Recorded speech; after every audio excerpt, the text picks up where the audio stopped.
Here's a message of importance to millions of people who are continually pale and washed out, weak and run down. Doctors will tell you that these conditions are often caused by a deficiency of iron.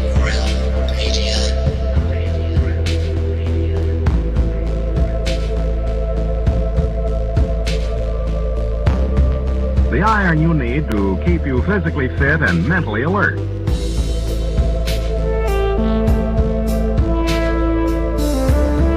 Medical studies show that 2 out of 3 women and many, many men lack the daily iron your body requires in a form your body can easily use and put to work.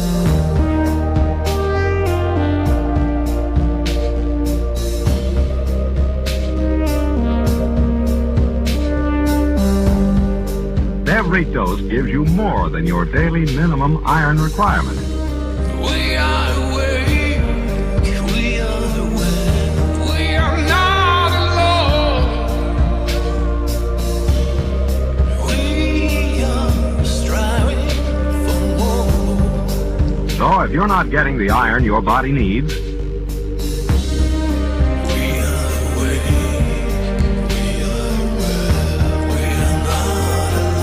if you feel weak, run down, and are easily upset,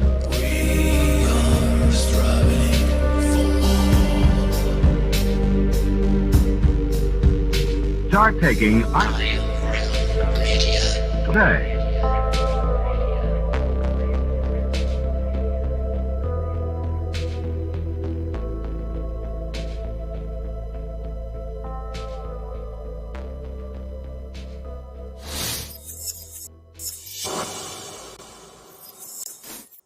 Well, TGIF, ladies and gentlemen.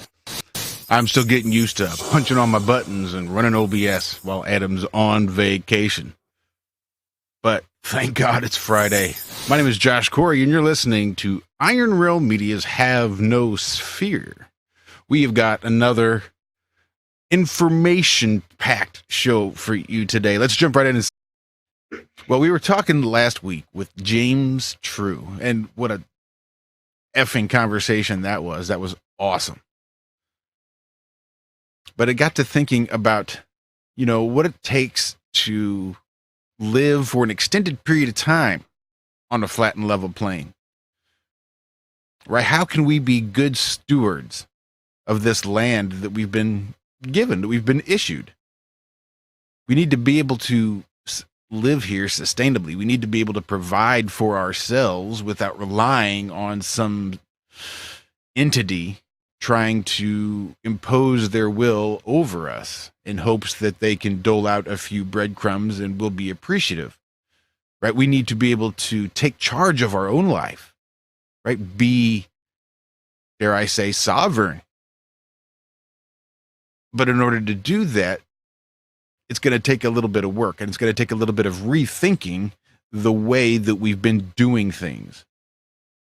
And one good way to do that, I think, is gardening. I've always said that gardening is like growing your own money. It's like printing your own money, right? It's just literally food in your mouth. Never go hungry if you have a well-tended garden. So in that vein, we invited on this week Plain Permaculture, which is a channel here on YouTube. And I think permaculture, especially from the experiences that Zach has had, is one of those things that is going to need to be addressed once we start getting on board to the flat earth. The question is, all right, the earth is flat. Now what? Now we figure out how to live here. We have to figure out how to be able to do it. And I think permaculture is going to be a huge, huge role in that. And I think this gentleman here would agree. We'll just call him Plain, or Plain Permaculture, or Perma, or P Culture, or whatever. P squared. That's good.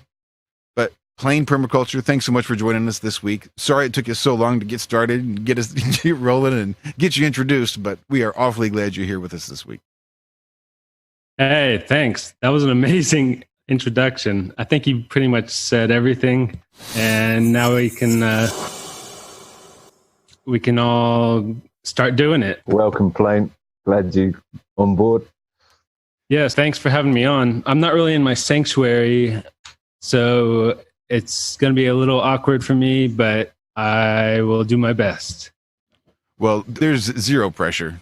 Don't even put that much effort into it. Just sit back and relax and have fun. That's all we ask. Don't don't feel that much pressure. And just I as know what you mean about being in your sanctuary as well. I'm completely fish out of water here, even though I've got three things, PCs or whatever, in front of me. I just I don't know what to do here. I'm normally not here. I'm somewhere else. But yeah, that didn't make any sense at all, did it? Sorry, I'll shut up. it made sense to me, Now, but I knew the backstory. 14 hours. And just real quick, Plain.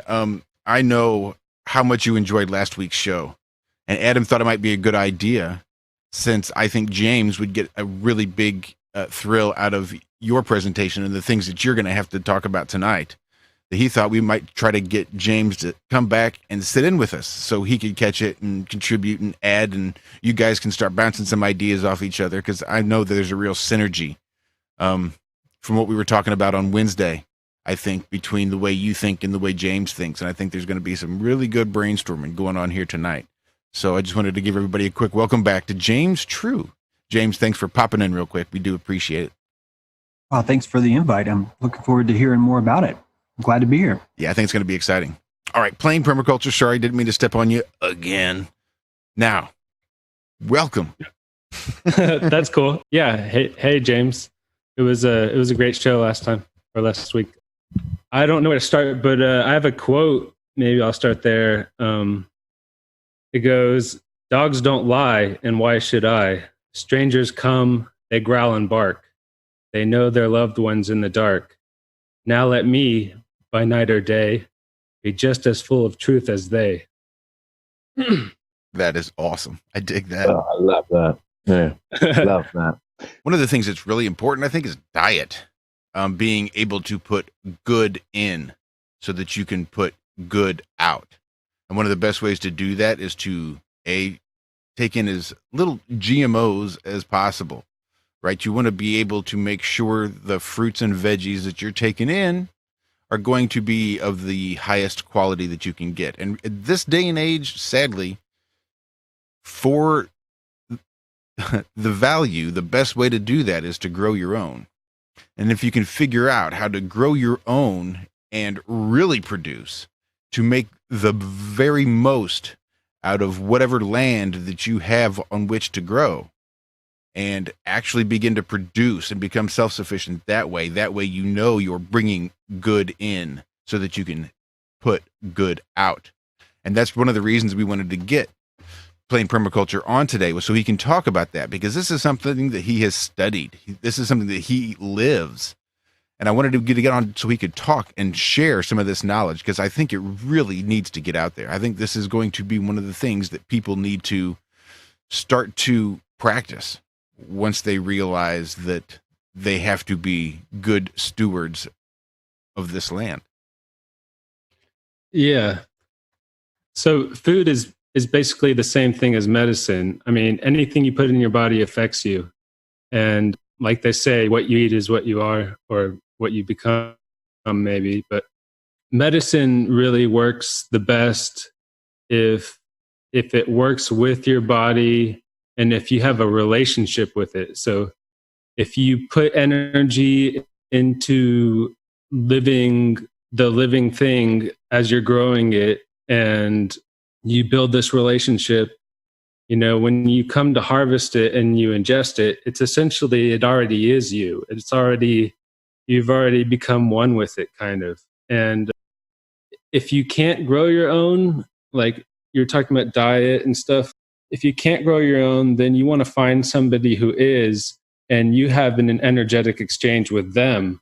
And so they essentially gift you the food and you exchange energy that way. But as far as going to the grocery store and stuff, I mean, even the organic system really now is kind of, nutritionless and dead. I've noticed that if you see this small farm in the grocery store that has a good, quote, product, then oftentimes the the store or the large corporation will take that product over and make their own version, and then they'll push that small farmer out. Yup. And these people, they're not really people, it's corporations, it's dead. I mean, they have no ethics. They don't care about you. You know, they're not gifting it to you. It's a dead machine operation. It's like a factory producing something. And people view food as fuel, but a lot of what food is, or what we ingest, is sampling the environment around us. And people, like, for instance, people in the cities are essentially not in a concrete jungle, but a concrete desert. And if you were to go outside and look for food, I mean, you're lucky if you have like a postage stamp lot and some trees and some fruit and stuff like that. You can connect that way. There's still those little pieces of the natural world, but there's a big push to get people stacked in buildings and basically completely disconnected from the natural world. It's essentially creating a factory farm, or a CAFO, if you know what that is, a confined animal feeding operation. They're doing the same thing they do to animals. Like, everyone talks about these factory farms where the animals are in a building, they don't get sun. There's all these health problems. They say you have to vaccinate them, and you can't even go in there without a respirator because even the air is toxic. And they're doing the same thing with people. So I definitely want to get into permaculture and how we can essentially transition away from this push to be factory farmed, essentially. And it's really cool that we have Zach here too, because playing permaculture, you touch on exactly what Zach talks about when he does alchemy. When he's growing his garden, he's putting himself into these so that when he breaks them down and reconstitutes them and brings them back in, they are designed specifically for him with his intention put into them. And then the same way if he's making it for someone else, he's still got that same intention that he's putting into it and putting it out there. That's badass, man. That's how. Sorry, we broke up just a little bit right there at the end. What was that, James? I was saying, let's go, Zach, because I think that's right on what you're talking about there. That's how to do it. Well, yeah, it's almost as if you're not just communicate. It's get a little biblical. It's taking dominion over the plant. You know, we have the right to do this with all of these things: the plants, the minerals, the animals. They say, and you can put yourself into them, and they respond. The more you love anything, it's gonna. My truck, oh my goodness, I don't know how it's still running.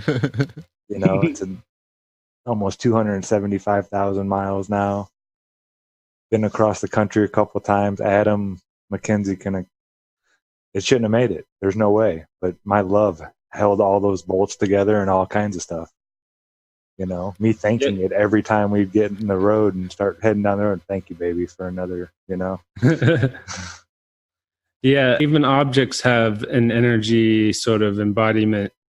I mean, Everything. we built our house and you can just feel it.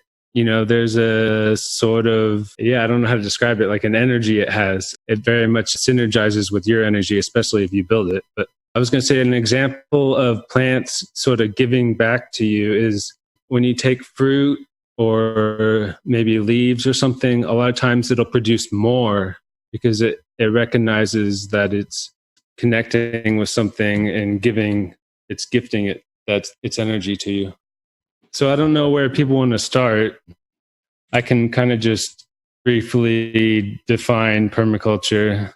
So permaculture to me is an ethical design science based on the best examples of nature, or you could say creation, with mankind included. So one of the best examples of permaculture is like a rainforest, because it produces so much life and biomass, and it's got an abundance, and its ability to support life just is amplified.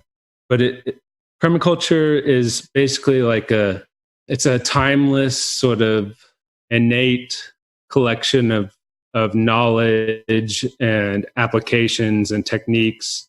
There's two people that came up with it, sort of kind of co-founded it, Bill Mollison and David Holmgren back in the 70s. And the culmination of this idea was them putting out Permaculture 1, which is a book. I think it was 78 they came out with that. And it's sort of been progressing and being added onto ever since. It's basically indigenous people's knowledge. It's inclusion of appropriate technology. It's basically harmonizing with nature and creating an abundance and a way we can all permanently inhabit and live. Plain, how does it differ from, say, plain gardening, straight gardening?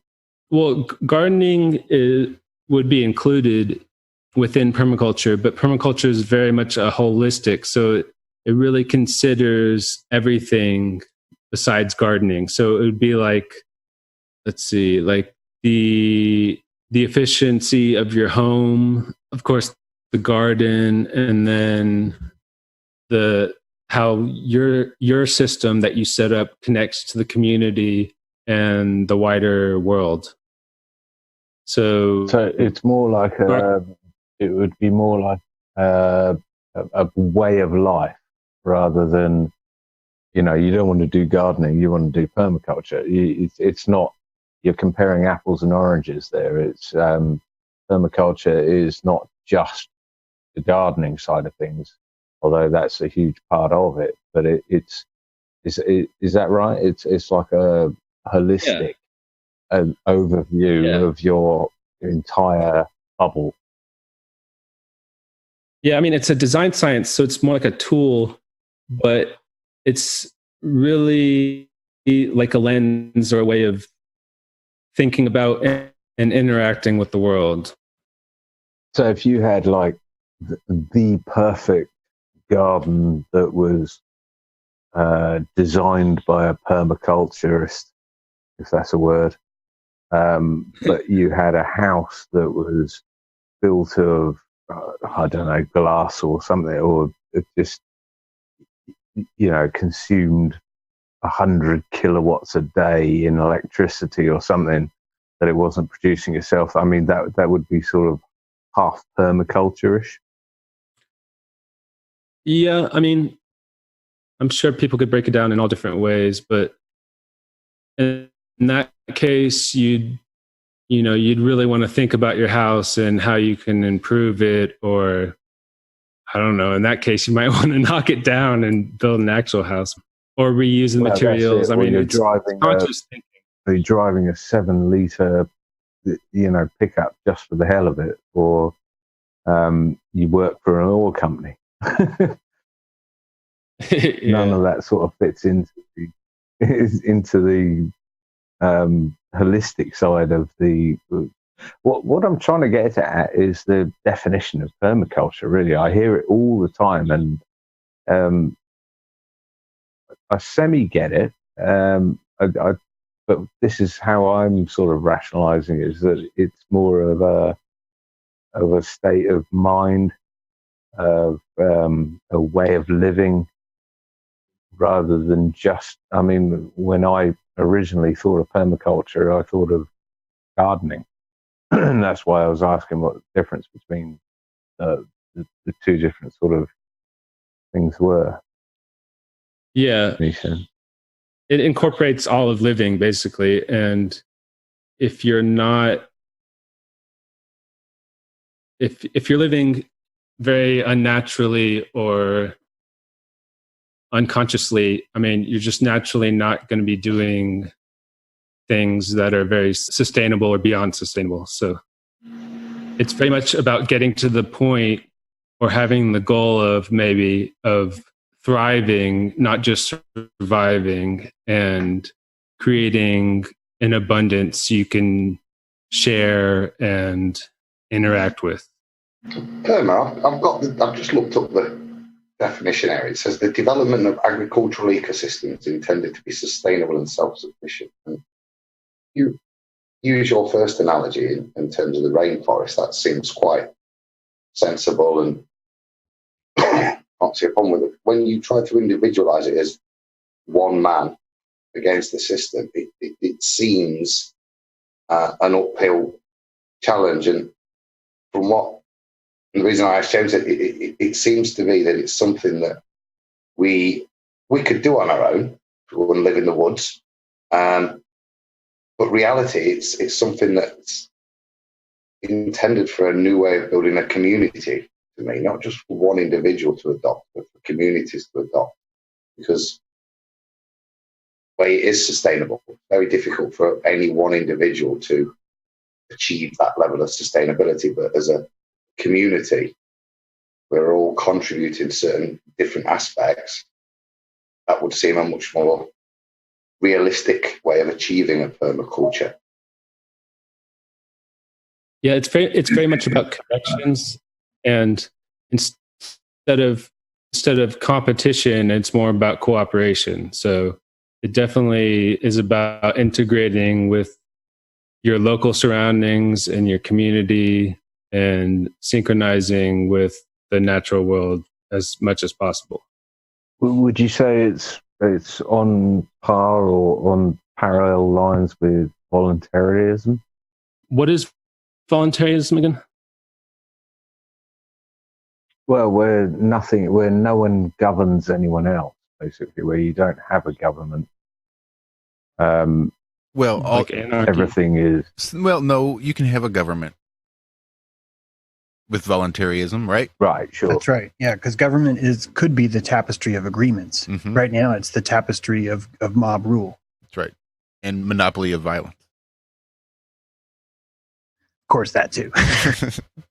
Permaculture has branched out into businesses and ways of governing ourselves and all sorts of stuff like that. I don't have that much expertise in that area, though. But yeah, I mean, people have definitely taken this and used it to design all kinds of things, including ways of governing ourselves.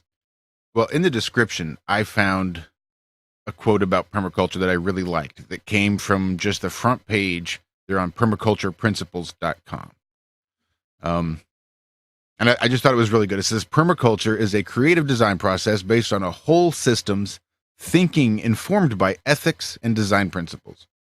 This approach guides us to mimic the patterns and relationships we can find in nature and can be applied to all aspects of human habitation, from agricultural to ecological building, from appropriate technology to educational and even economics.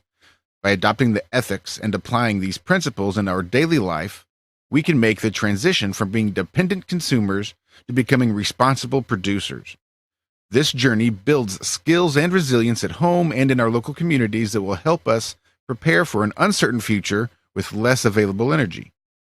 The techniques and strategies used to apply these principles vary widely depending on the location, climate conditions, and resources that are available. The methods may differ, but the foundations to this holistic approach may remain constant. By learning these principles, you can acquire valuable thinking tools that help you become a more resilient in an era of change. And I just thought that really kind of all-encompassing, I thought was really cool. Yeah.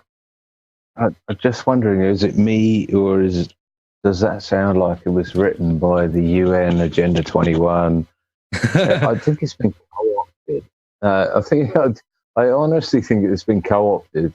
Yeah, that was my impression too. That's been good, but there's something that could be misinterpreted and taken by radicals to, cow farts and car exhausts, etc. Yeah, what do you reckon to that, James?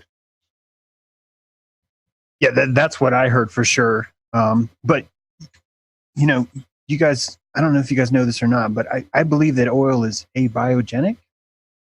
I think that it's a myth that oil comes from dead dinosaurs. I think that's what they tell us. Likewise.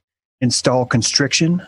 Once you can install constriction, you're taking someone's gasoline out of their car, and you're watching them freak out because can I make it over this hill to get the gas station? And that's what Rockefeller did. And so a lot of the, as we know, Al Gore, oh my gosh, that guy lied so much.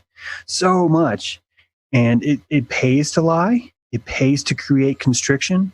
It pays to create a system that makes us think that we are unnatural, that the city itself is separate or different than the jungle.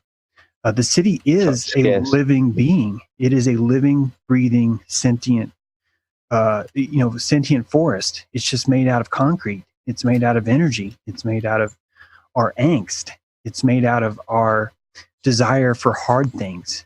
The equivalent to the rainforest is a city full of sovereign beings that are dilated, that are just freaking awake. That's when the pollination happens. And just like you would look at the bud of a really nice plant that you might enjoy. So sometimes you're going to find this plant, it's going to have crystals, it's going to have just all these different aspects to it, these elements of the flower, that the city has the same thing. But it only happens when our awareness, is fully lit, when we are committed to the prana of the area, so to speak, because everything's energy, everything's there. It's just we prefer a very materialistic Medusa kind of world right now. That's what the vacuum of space is all about. It's evacuating the prana from everything.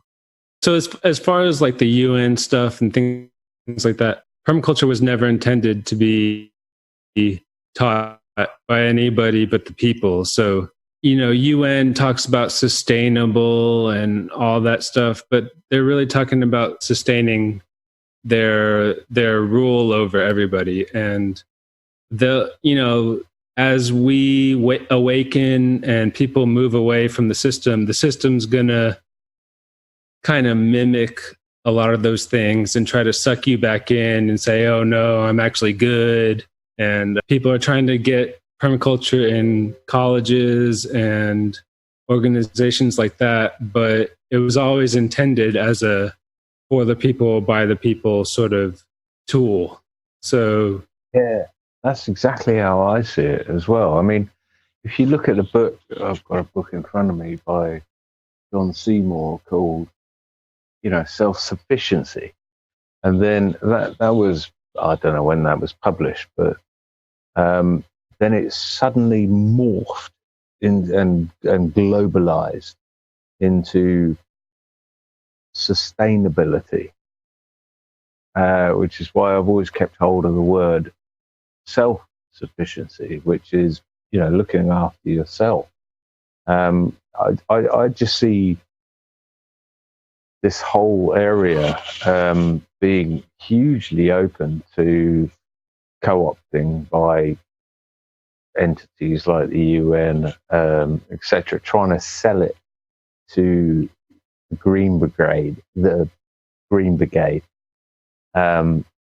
then it's bait and switch.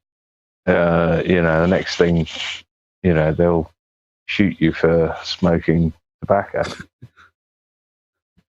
Yeah, I mean, I think they've really pushed sustainable because, to me, sustainable really means just surviving. And they're always trying to push that survival sort of mentality where we can go way beyond that and really start thriving.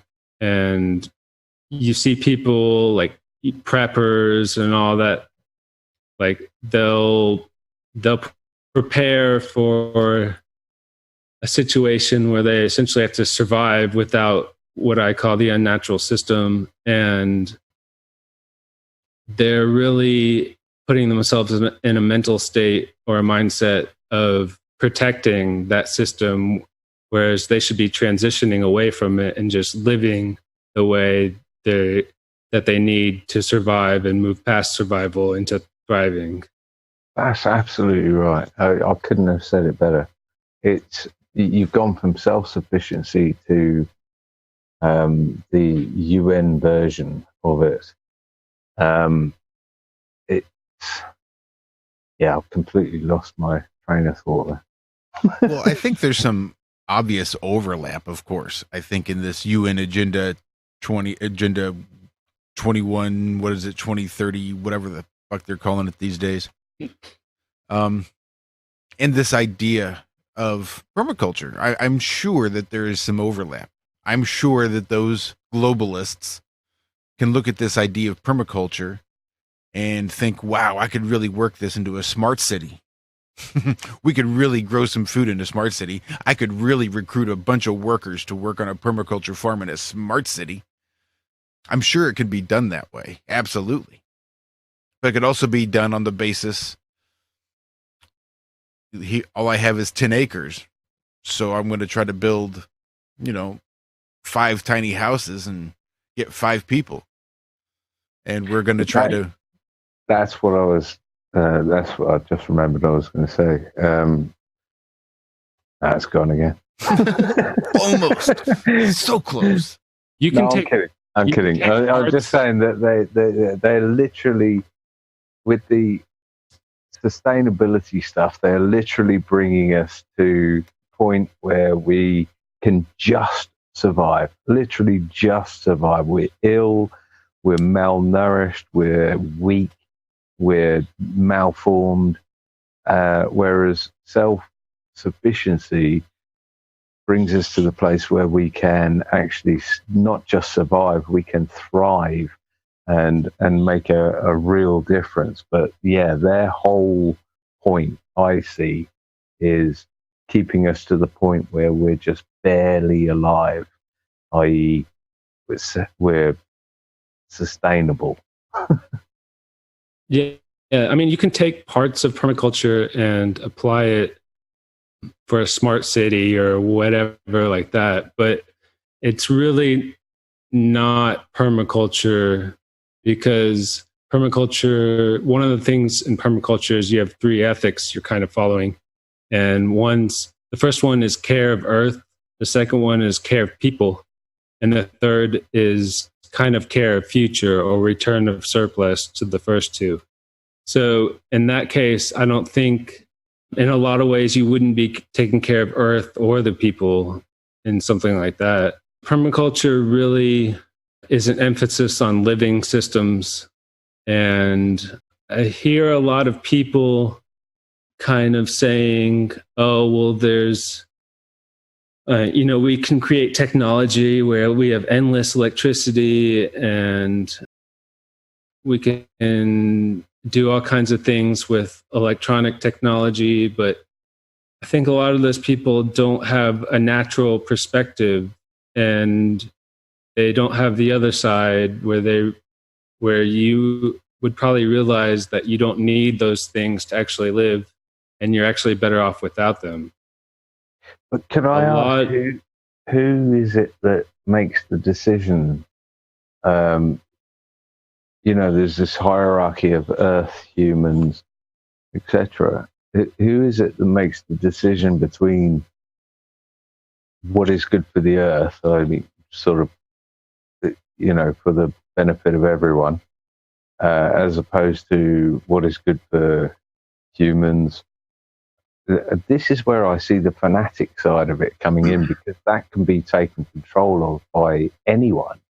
And this is where we step into the realms of cow farts. And, you can't have a log burning stove because you're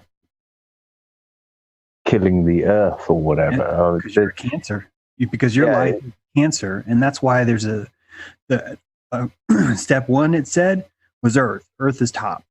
And then it separates humans from Earth, which is weird, because how can there be a human without Earth? But it says humans are not really separate. Okay, well, it sounds like there was a priority list where, step 1 is to protect the Earth. Step 2 is to protect Step 3 is to protect the future. And so that's what I'm trying to say, where it's that same kind of constriction culture personally that I see that makes me think that's mind control. Actually, it's creating the breeding ground where we are all putting our poop in a plastic bag and making sure no one can see it, and it's creating this mindset where we don't belong here. We are foreigners and we shouldn't be here. That's the part that scares me about it. I'm not saying that's what you're saying. I'm saying that that's what that description told me is what it's saying. And that's something we've seen for a long time with the push for global warming, with the push for oil, for example, and with our new carbon footprint where they're actually not allowing you to exhale more than like a candle burning sometimes when you look at these emission standards that they're making certain places in Germany stand for. All of it is reinforcing the sinister belief that you are dirty. And to me, that would be where the agenda comes in. You know, it has nothing to do with the farming or creating an art with your life. It's more about installing the philosophy that you guys are too many. There's too many of you. That's myth A. And you're too dirty. That's myth B. And myth 3 is you didn't belong here anyway. That's just from what I see of it. Anyway. Well, as far I'm sorry, Payne. I just wanted to say that although it seems like, you know, some of us are ganging up on you or whatever, that's not the case at all. It's probably a good time to get your opinion on the sort of oil and the coal and the sea level rising and the Al Gore nonsense. I hope I don't sound like a jerk. I'm really sorry if I do. No, likewise. I didn't do either. I think I've got a completely different message there, guys. That what you're raising there is the new eco warriors born with mortal sin, with your carbon footprint that they try to put on you. And from what I've read and what's been explained, it's not about that. It's not about saying do this because the planet will die. It's saying do this because this is the way it'll work best. Not only as a consequence for the planet, but for you, because you become part of that ecosystem, and you, as we allude back to earlier, you're then giving your body the best input it can possibly, the best medicine it can receive. And I think there's a very different motivation for why you're watching your behavior or trying to be more in tune with nature. And that's probably the difference. Probably summarize it, maybe what I'm saying is one's wanting to become in tune with nature, and one is telling you, as you alluded to, James, you dirty bastard, you're ruining nature. Do as little as you can. You know? And I don't see that from permaculture. It does seem to be. It harks back to the old days to me in terms of how we always used to do things. We don't necessarily need to buy a shitload of fertilizer that's chemically produced. There are ways in which we can manage the land to give us that fertilizer for free. Is that clearer, please? Yeah, so I mean, you can approach this from all different ways and perspectives, and people have different motivations and intent. That's all an individual thing. But as far as the ethics, it's listed that way because, I mean, it's a holistic approach. So if you just said everything is connected, I mean, people wouldn't really get it. It's trying to break things down so people can understand and apply it. So the care of Earth is you know, just taking care of the environment. I mean, you're very much connected. People are connected to that. It's not trying to separate it. It's just separating it to point out, well, for one, a lot of what the excuse of taking care of the earth and this eco, you know, BS, and like people are trying to say the eco warrior stuff and all that fake environmental stuff, which is just like kind of an agenda against you. But the care of people is pointing out that, you know, it's not going to be like a robotic, like you just develop technology to take care of the earth. Like people are very much included.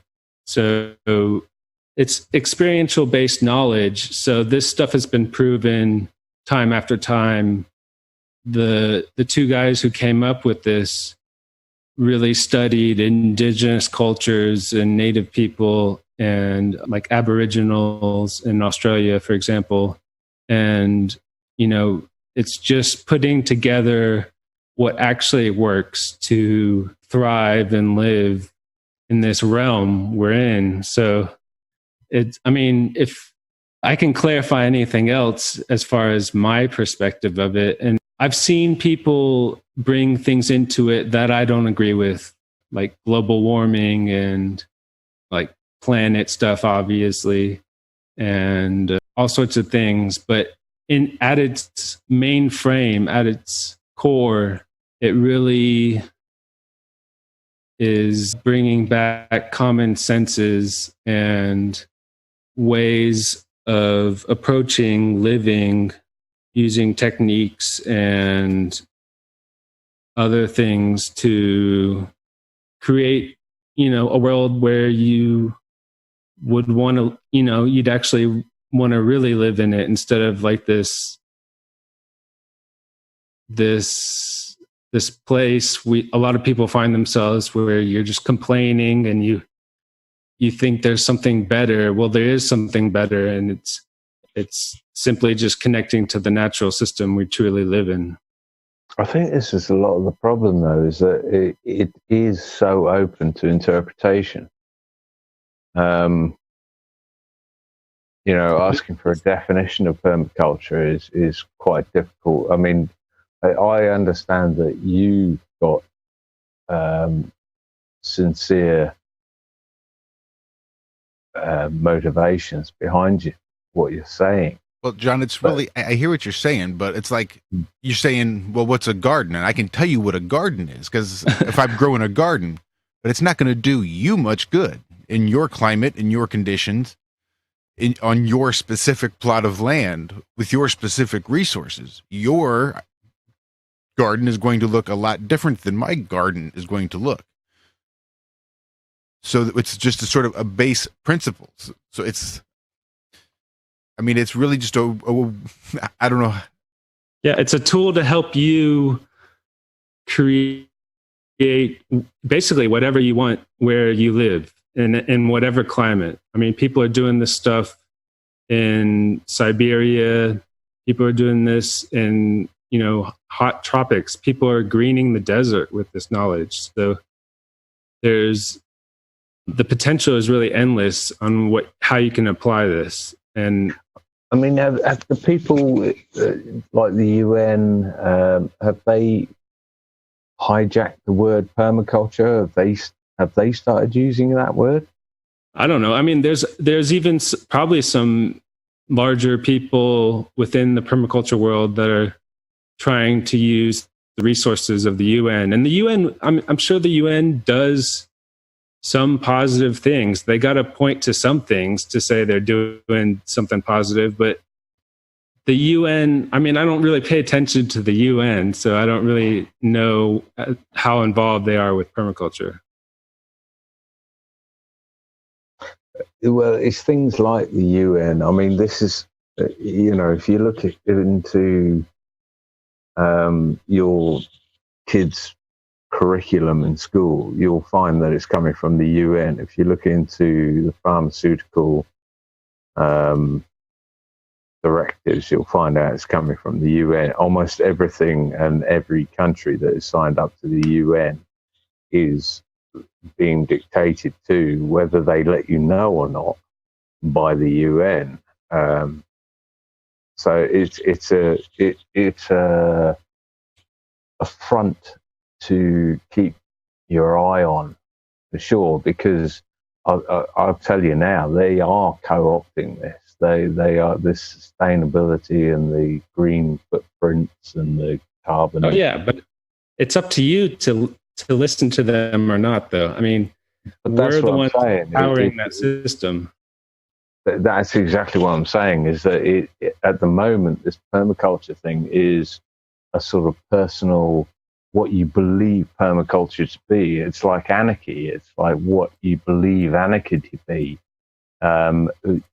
you say anarchy to your parents, and they'll slap you around the head and go, "Oh my God, that's crazy." But it's because their definition of anarchy is very different to your definition of anarchy. And the same I can see is happening with permaculture, is that there's sort of half and half. It may have started as a grassroots the thing that is really wholesome and good, but if you don't keep an eye on the people that are dictating policy, they are hijacking it, and it's starting to sound more and more not from you but from them. It's the keywords, the buzzwords, sustainability and this sort of thing. I don't know. Yeah, well, It's all It's a marketing. lot- I mean, it's a lot like Flat Earth. So in Flat Earth, right, we have the mainstream media taking that over in a lot of cases. Yeah. And they're promoting it in a different way, with a different opinion. But it's like Flat Earth, it's very much open source. So nobody's in control of it, and nobody ever will be. And that's that's one of the good aspects of it. And It's in part that of the nobody, appeal. yeah, that too. And that's exactly what I wanted to hear you say, was that, this is something that you need to look into yourself. You can't just hear the buzzwords of, it's good for the planet, or it's green, or this, that, and the other. It's as you've done. Yeah, just like Flat Earth, people have moved away from the word permaculture sometimes because they don't like all the drama. But I don't have to use the word permaculture. It's just that permaculture has put a lot of this stuff together, so it's kind of dumb not to at least explore it, at least at the beginning. It'll kind of jumpstart your knowledge. But I don't have to go around labeling everything permaculture. I'm not really into the word as much as, it's just an easy way to put it together, just like Flat Earth. Permaculture, originally we invented the word. It comes from two Latin words, permanens, that's one. To persist indefinitely. When you look at the dictionary, to persist throughout, it doesn't say throughout what. So perm. And culture generally are the practices that support human occupation of the earth. It can be agriculture, aquaculture, permaculture. Permaculture is the best one. So that's where it came from. And I first put it together way back in the Dark Ages, in 74, I think. And when I published after that, I copyrighted it, and I had a reason for doing that, and I'll tell you what it is. I didn't want it to fall into the hands of the universities, because it would become another lost art. So if it's copyrighted, they can't steal it. But our students who can become members of our institutes or academies can use it for themselves, students. If you do a course, you can use it. And it's gifted to the institutes. But you can't have somebody in university teaching permaculture. We've challenged them several times. That's all you have to do, challenge them. And they fold up and steal away. Because we never wanted it to get into the existing institutions. That's where it would die. Some of our own students north have been trying to get it into that sort of system. And it takes you 4 years to get your certificate, and more years to do this and that. which is like a university, and they chose like wounded bulls. It doesn't do you any good to go that way. Permaculture definition: the conscious design of agriculturally productive ecosystems which have diversity, stability and resilience of natural ecosystems. There it is, all written down for you. There's all sorts of definitions of permaculture. There are some I love. There's a bloke who looked very much like Karl Marx one day. He even had an overcoat like Karl Marx. And everybody left the lecture theatre and one light was still on. He stood between me and the light looking like Karl Marx. And he said, and he wasn't looking at me, he was looking at the wall, and he said, "You know what you've done, don't you?" I said, "Yeah, I think I do." "What are you thinking of?" He said, "You've made a sort of wardrobe in which we can hang all human knowledge in relation to each other." Do you like that definition? I loved it. I thought, wow, how bloody perceptive. I don't know who he was, and he never asked me to follow him, so he's no trouble. But I thought it was very good. And other people have made different definitions. You can go to 100 definitions of permaculture, and everybody has their own definition.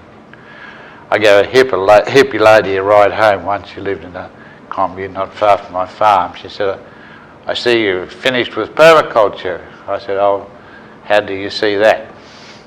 Aren't my hands horny enough?" She said, "No, there's a bulldozer working on your place." I said, "So?" She said, "Permaculture people don't use bulldozers." I said, "This one does." I can't dig that dam.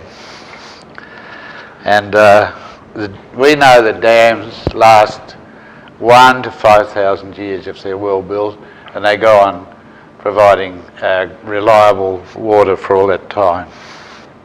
It takes about 4 cupfuls of dieseline to make them, and they last forever. You can press that out of 5 sunflower heads. So really it's very economical to make a well-built earth system. And I've made other dams using 5,000 women, little baskets and hose, and the dams are just as good, if not better, and they're much cheaper. It's much cheaper to fly a plane load of Indian ladies in and build a dam than to hire a bulldozer. And it's more fun. They dance better. And they work better. And they do a very beautiful job. This is a little diagram, which is typical of my diagrams. It's barely legible. And if you leave me at the board long enough, it looks a little bit like some artist's been scribbling. But this is the design, and what you bring to it above this line are visible structures, the infrastructure. You all know what an infrastructure is. It's a road or a bit of wire or a fence or something, a thing that joins things up. The organic systems of forests and animals, the water systems, the things we build, and the landscape. They're the things we work with. And under here, which is just as important, are the invisible structures, the legal structures under which we operate, that is the legality of our institutes and our university and our academies, and what else? And how we hold land and things. It is of great importance to a group to get their legal structures right, particularly those who hold land. The financial systems, trusts, forming trusts, and the ethics under which you operate are not visible. And we differ from anyone else I know in that we adopt 3 ethics. We take care of land, we take care of people, that's a corollary of taking care of the land, and we return our surplus to those two ends. Fair enough? 3 very simple ethics. See, that's where we differ from universities and colleges and churches and all that. We have ethics.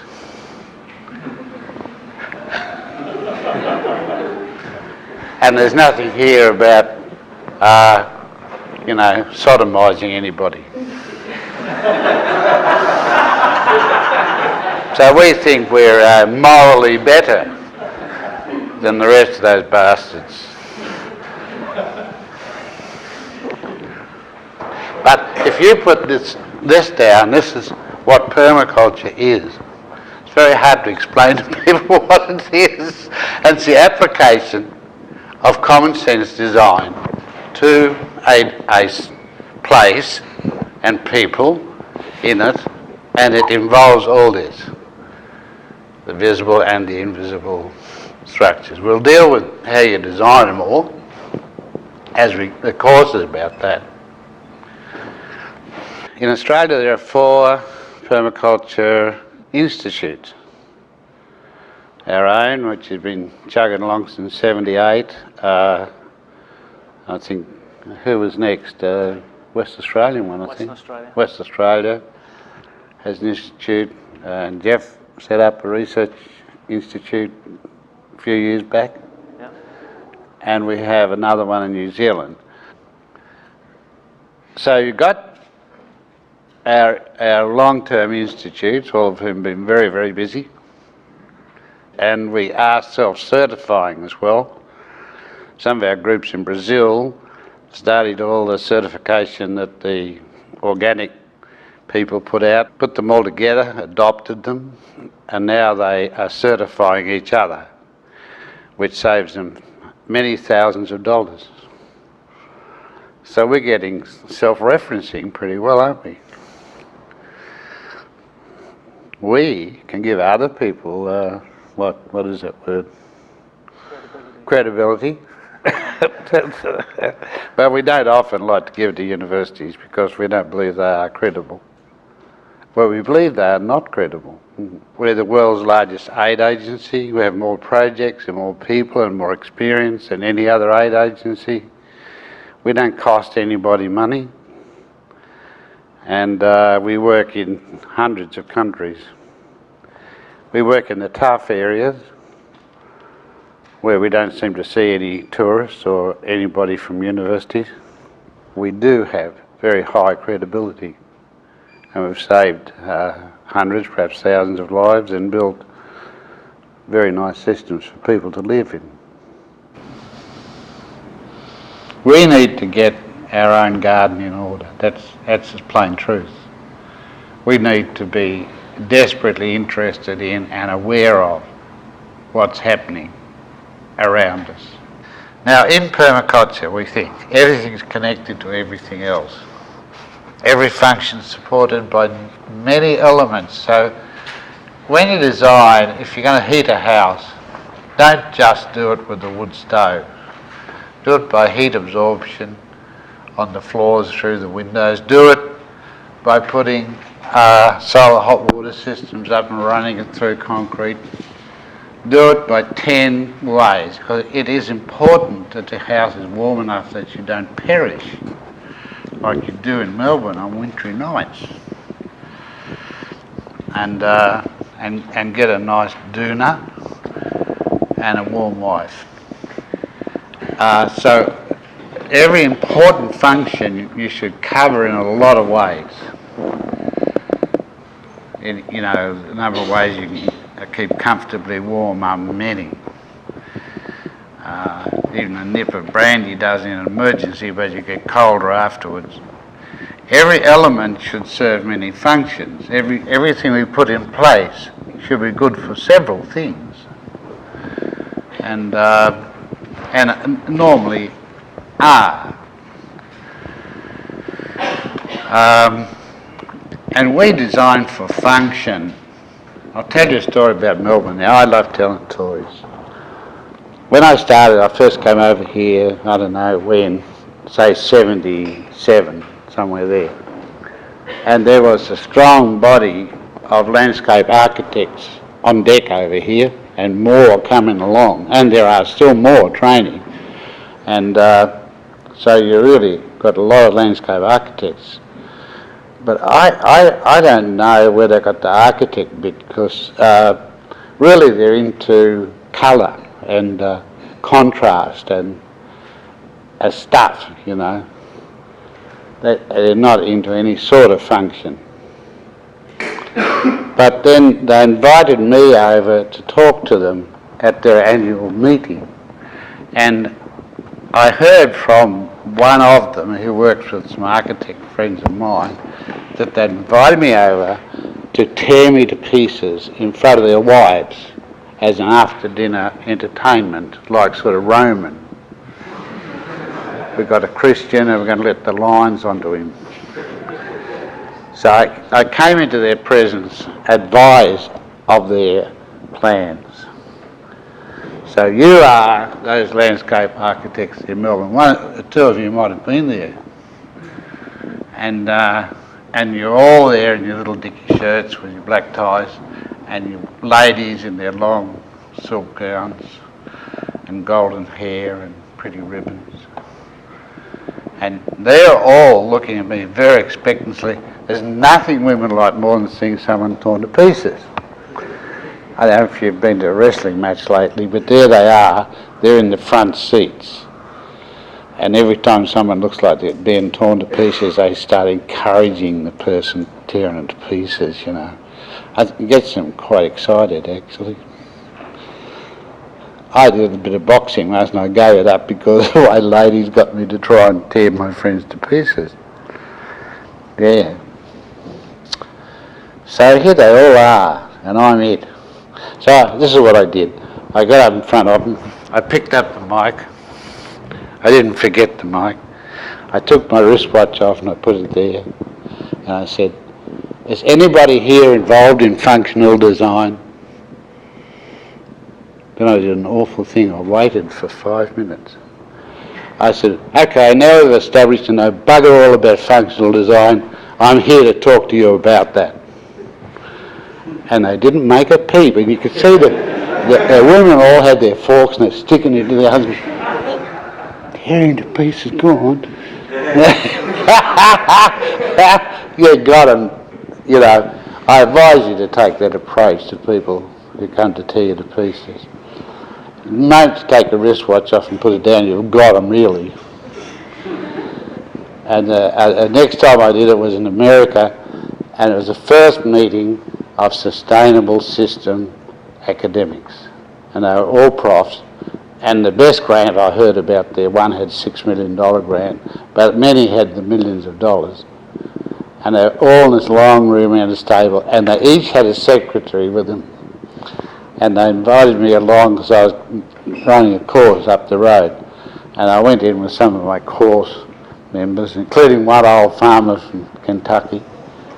And they told me I could ask a question while I was there too. I asked them, could I ask a question? They said, yes, of course you can. So they should have seen the signs. I took my wristwatch off. I put it there and I said, now, I would like somebody here to define what they mean by sustainable.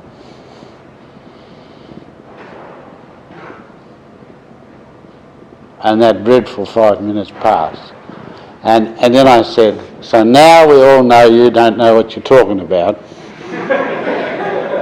I think we'll leave. So my students who were sitting around the wall got up, and the old bloke from Kentucky was the last man ever. He turned around at the door and he said, you bastards are all the same.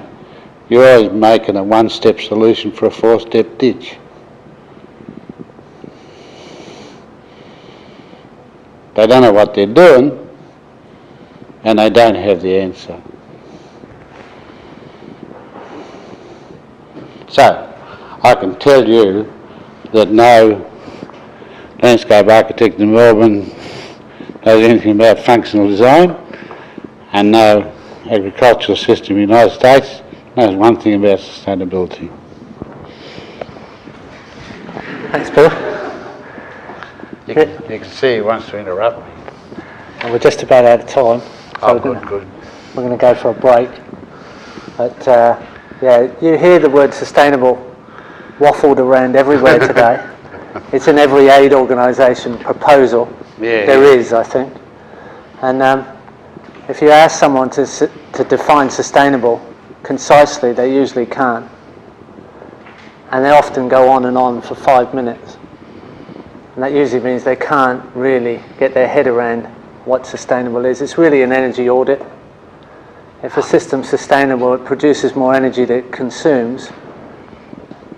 Over its lifetime. And you've got to finish it by saying this, really. But that's enough, but actually to explain it, enough over its lifetime in surplus to maintain and replace that system.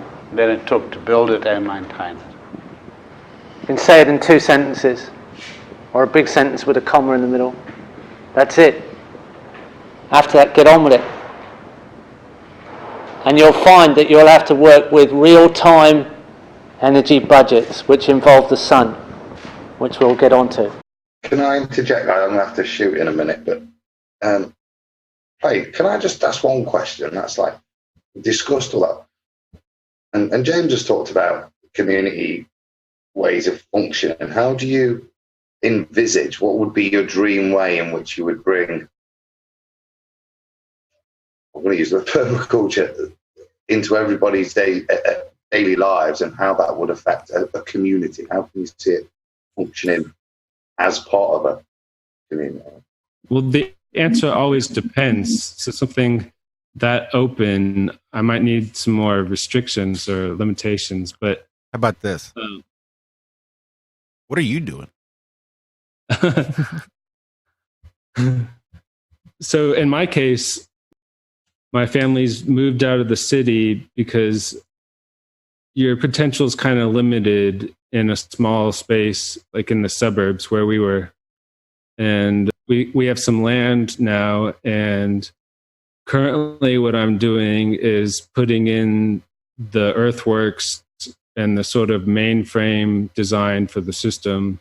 And pretty soon, I'll be doing all the little details of the gardens and all that stuff. We started out kind of doing earthworks and figuring out where how the water flows and how the elements move across, our piece of land in our system. And we built our house, and what else? So like it always depends on where you are. So one of the first things you do is observe and interact with a place that you're going to design. So, how does the sun move across? How does the water move through the system? Is there a slope? What kinds of soil? What kind of animals, trees? Just connecting with that piece. Ideally, you do that maybe like a year, or, the longer you do, the more you're going to connect and figure out optimal ways to synchronize your design. But then you typically come up with like a sector map, which is what I said, all the elements that move through. And you might ask neighbors, if you haven't lived there, you might ask neighbors where fire would come. You think about the prevailing winds and you map those out. And then you typically do a zone map where 0 would be like your house, and 1, 2, 3, 4, up to 5. 5 is like wilderness, or the wild, the stuff that's just left wild. And you typically use the wild part to learn from. Like a lot of what you learn from in permaculture is just observing things in a forest or whatever is wild where you are. And going back to the house, like zone 1 would be your very intensive gardens, things you go to a lot, things you use a lot of energy for. If you have chickens, it'd be like they might be in 1 or 2 because you go there every day probably.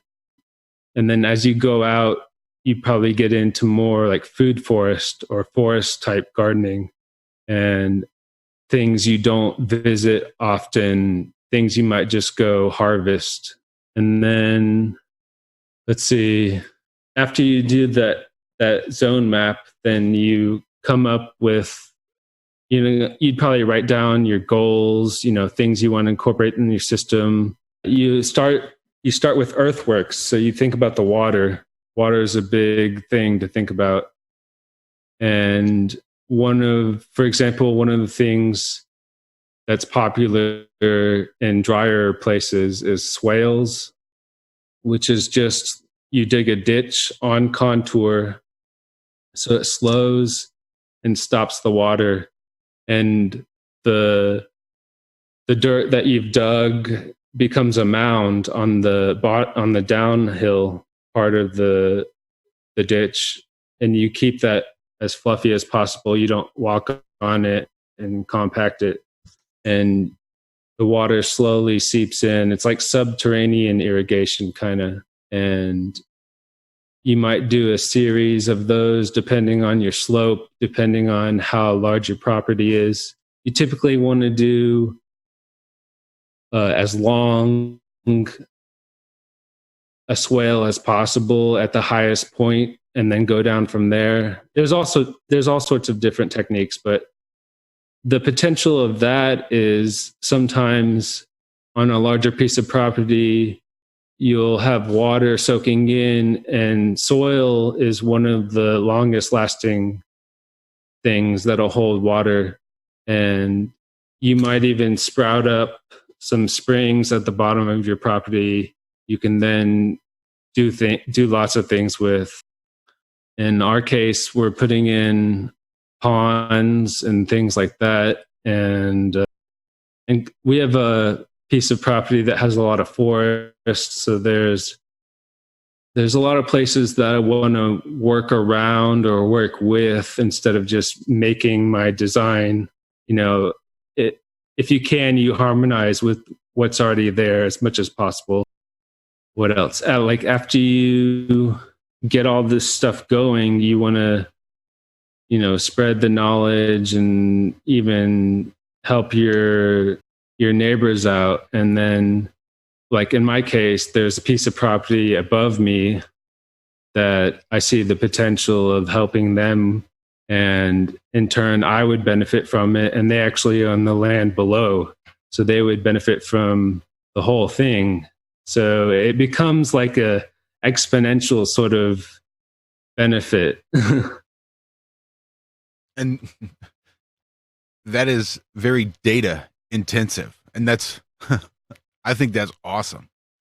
And when you think back into maybe the Aboriginals, wherever it is we happen to be seated right now, and the way the original people had to try to do this and live in harmony with the terrain, the nature, the territory that they're given. And you sort of have to learn very specific things according to your region, no matter where you are. And you just sort of naturally start to congregate, I guess, because the knowledge for that area isn't going to apply elsewhere. I just think that's very interesting when you start thinking of the tribes and a lot of the tribes here in the U.S., how they would migrate according to the seasons. Yeah, well, you think about the native people, and they didn't have properties and borders like we did. So they had large ecosystems they would interact with, and they probably just left a lot of it to nature. I'm sure they interacted with it quite a bit, but a lot of it was knowing sources and locations and where to go, and the seasonal cycles and flows and all that stuff. So they were very much in tune on a large scale with the natural ecosystem. But then even learning how to feed a village, right? Because it can take a village, and really until they started getting pushed around and herded into these small areas, there really was just this bioregionalism. It was all sort of based upon where you lived, and you could share information and help out your neighbor. And these are things that I think are relevant today, whether you want to take the idea and spin it with a UN agenda, some globalist agenda, or you want to take it and look at it as from sustainability to self-sufficiency. Because this is how you would run a small plot of land with a few close people, right? You'd have to learn how to harmonize not just with the land, but with your neighbors, and how to stand on your own 2 feet so that you could then help out the people around you. Yeah. A lot of permaculture comes from those people and their knowledge. And, you know, Bill Molson and David Holmgren visited a lot of those places where there's still pockets of those people left that are doing what you said. And permaculture really is, or has a lot more potential than one of those regions, because it's such a collective thing from all over, and it really amplifies that quality that native people had and applied. And I think it's going to become a lot more prevalent, where people are starting up these communities of like-minded people. Sort of a communal living out. You don't want to use the word commune, because that's just, just shy of a cult. Sometimes intentional community is used. That's good. Or eco village, maybe. I don't know. There's a lot of different names. And see, now you use a word like eco village, you're gonna invite people to say you're being co-opted. But I totally see how this is one of those things that you need to be careful with whom you associate, because I'm sure that there are sharks in the water. Yeah, I mean, it's really parallels a lot with Flat Earth. I mean, there's trolls, there's paid shills, like especially from Monsanto and those type companies, and universities, agricultural colleges, stuff like that.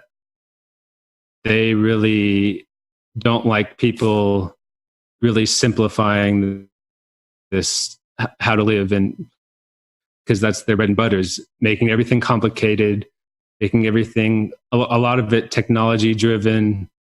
They're tying everything into, like people have said, like Agenda 21 type stuff. But and I can see how you may not want to maybe get as in depth as you've done, because man, that's when you're studying and getting wind reports and weather reports. That's something.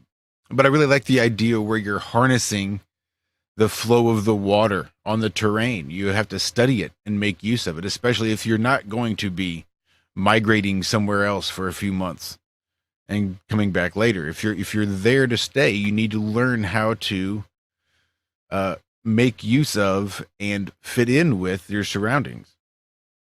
So yeah, I think this is, this is becoming more and more important the more people kind of divide up the land, and we don't have that larger forest or land to use, and we're having to, live on smaller and smaller areas. Permaculture uses there's a lot of flat earth knowledge that can transfer into permaculture, like water and the physics of water and how it moves, and the fact that it lays level or seeks its level. Seeks its level. How does it do that? What's the path it takes when it seeks its level? That's awesome. I dig it. So a lot of permaculture is about slowing down the water and keeping it on the land and letting it soak in efficiently.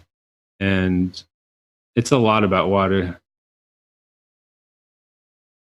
That's really interesting too. It's not necessarily about creating dams and trying to stop water and keep water from your neighbors. You're just slowing the flow down a little bit so as to better utilize it whilst you have it, because you're just borrowing it, right? You didn't create it. It's coming from uphill or from up above, and it's going either into the grass or down below, downhill to seek its own level somewhere.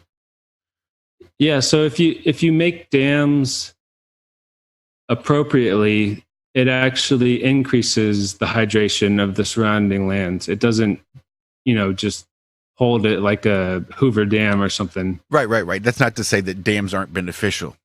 Yeah. But it's where you're not hoarding water is my point. You're not trying to just keep any water that's on your lands now your water, and F everybody else, F your neighbors. If they want them, they can come and buy it off of you if they want. Right? What happens is basically they're going to benefit from your abundance, water included. Which I think is not necessarily, well, I guess maybe it is. I was going to say it's not necessarily one of those things that the UN agenda is going to be pushing. But I guess if the abundance goes to the state as they would want, then it doesn't really matter. But what I don't think you find with Agenda 21 driven policies is this idea of self-sufficiency. They never want the individual to be sufficient. They don't want the individual to be at all. If it was up to them, there would be no individuals. So when you can work the idea of individuality and personal responsibility into this idea, I think it maybe can ease out some of this acting globally, thinking locally type of mentality for the 21st century. I think what they're setting up a lot is interdependence between governments or corporations. So they have China doing the factory stuff. They have, another country doing this and that, and then they promote trade as if trade is a good thing, but where they're just setting up more dependence on their system, which is how they function, the spell they cast on anything that they touch. Yeah, that's sustainable for them. Yep, and only them. The best for everybody never means the best for everybody. Yeah. It's sustainable control. I would say.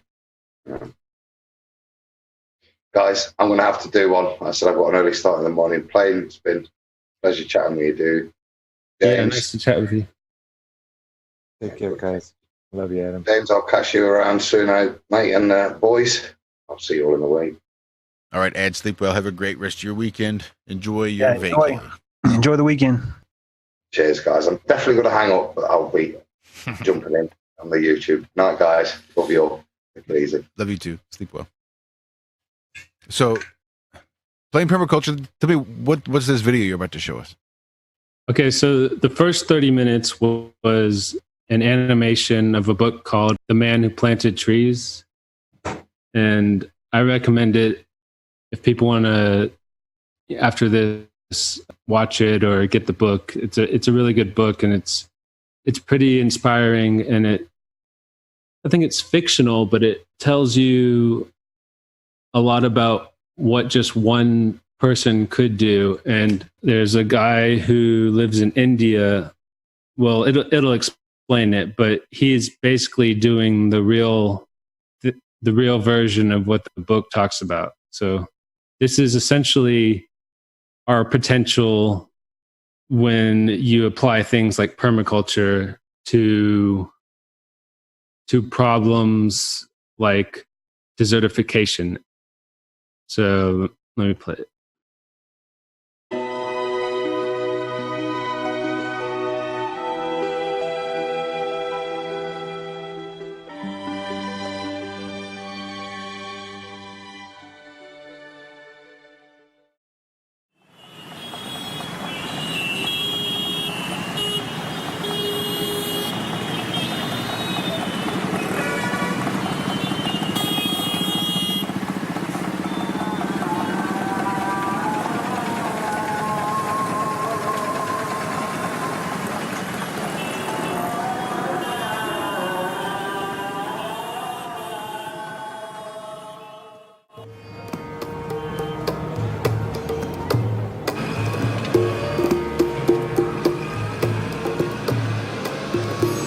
This is the town of Jorhat in the remote northeast of India. A few kilometers north of Jorhat lies one of the largest rivers in India, the Brahmaputra. Millions of people live along its shores. Every year, during the monsoon, the river floods everything in sight, destroying homes and farms and eroding away hundreds of square kilometers of land. One of the worst affected areas is Majuli Island. Majuli is the world's largest river island, and it's home to over 150,000 people. Since 1917, Majuli has lost over half its landmass to erosion, and the rate of erosion has recently accelerated.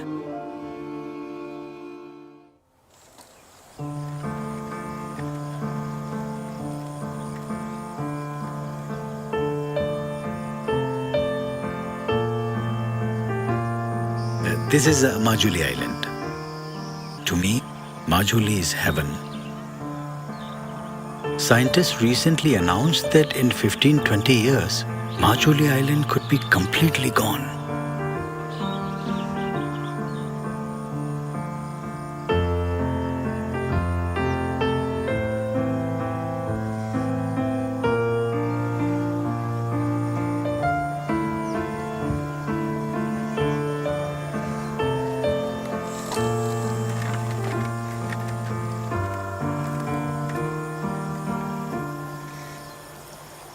One day in 2009, I was exploring a barren part of the Brahmaputra by boat when I saw something strange. It looked like a forest far in the distance. I began walking towards it, and when I reached it, I couldn't believe my eyes. I had found a dense forest in the middle of a barren wasteland.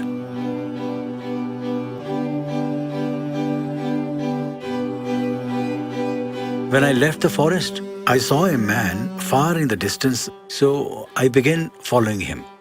I found him by the riverside. At first, he thought I was a poacher, and I told him I was just a photographer. I asked him what he was doing in the forest. He explained that he was planting trees and that he had been since the 1970s. He told me his name was Jadav Paeng. जितु माने তেওঁ গৈছিল চৰাই মানে wild লাইফত কৰে তেওঁ photo মাৰিব চৰাই চিকটি কাৰণে গৈছিল মই কিন্তু প্ৰথমত তেওঁ বিশ্বাস কৰা নাছিল তেওঁ যে ৰিপৰ্টাৰ ৰে বিশ্বাস নাই তো কি গৰছৰ মাৰিবলৈ গা বাক্সাং মাৰিবলৈ কি আনি সুৰং শিকাই হিচাপে আহিছে বা This is the forest man's home on Majuli Island.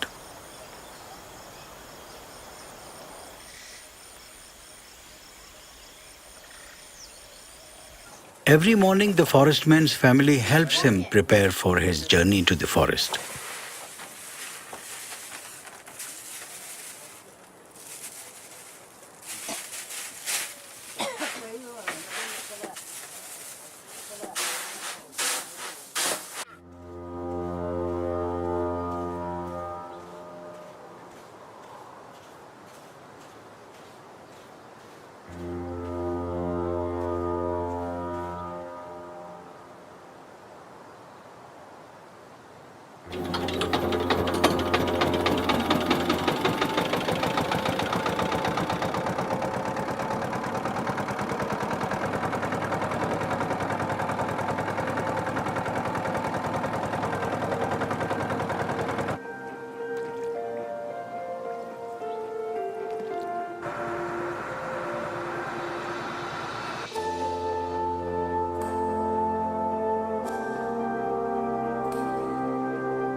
এইটো আপোনাৰ এইটো 79ত তাত ষ্টাৰ্টিং কৰিছে তাৰ আগতে এইটো প্ৰস্তুত 79ত এইবোৰ মুকলি বালি চৰ চাপৰি একো গছ গছনি নাই ইয়াত তেতিয়া মানে এনে বাৰিষা কালত এনেকুৱা দিনত বহুত ডাঙৰ জাপ কাঠ মেটেকা দল এটা আহিছিল তাত শতাধিক সাপ আহিছিল সেইখন হাবিতে শতাধিক সাপ আহি জেঠ মাহত যে খৰাং মাৰে সেই খৰাঙত মানে বালি উত্তাপত এই সাপবোৰ মৰি গৈছে সাপবোৰ মৰি যোৱাৰ কাৰণে তেতিয়া মোৰ খুব বেছি 15-16 বছৰ বয়স হৈছে তেতিয়া মানে এই সাপবোৰ মৰা দেখি মই দেউৰী বুঢ়াসকলক ক'লোঁ দেউৰী গাঁৱত যে এই সাপবোৰ গৰমত চব মৰি গ'ল নহয় এটা সাপো জীৱ নালাগে নেবাৰ সেই ল'ৰা তই বাঁহ ৰুলে ছাঁ পাব আৰু ইহঁত নমৰে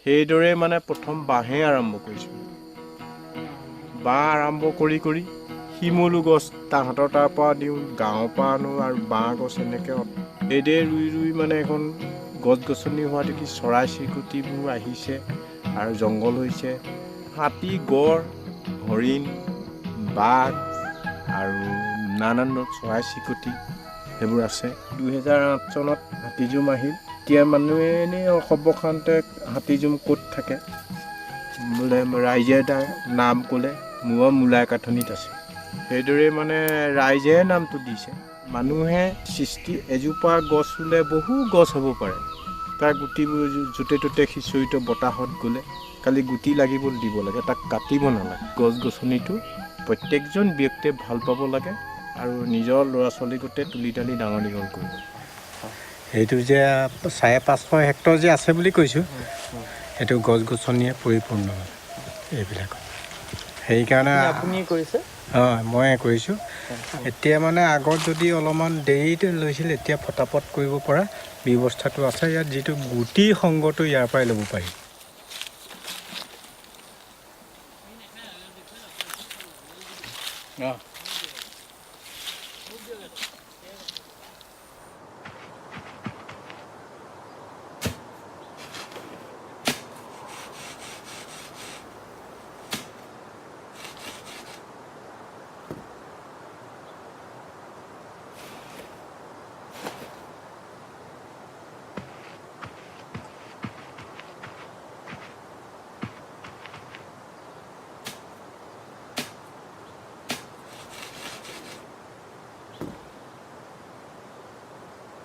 হেৰিয়াল গছ গছনিবোৰ ডাঙৰ হ'বলৈ ধৰিল লাহে লাহে ডাঙৰ হ'ল তেতিয়া ৰক্ষণাবেক্ষণটো অকলে দিব নোৱাৰি মানুহৰ পৰাই দিব নোৱাৰি কাৰণ মানুহেতো ডাঙৰ হৈ গ'লে এইটো কাটিব ব্যৱসায়মুখী হ'ব ব্যৱসায়মুখী লৈ গছবোৰ আকৌ মুকলি কৰি দিব তেতিয়া এই সাপবিলাক নিৰাপত্তা নহ'ব গছ গছনি এতিয়া সেইখন হাবিত অটব্য অৰণ্য হোৱাৰ কাৰণে 115টা হাতী তাতে 3 মাহ দিন থাকে আৰু সেইদৰে গড় থাকে হৰিণা থাকে বাঘ থাকে বিভিন্ন 40 বছৰৰ মূৰত এই বছৰ শগুন দেখিছোঁ বিভিন্ন প্ৰজাতিৰ চৰাই Payeng has many brilliant ideas about how to save Majuli.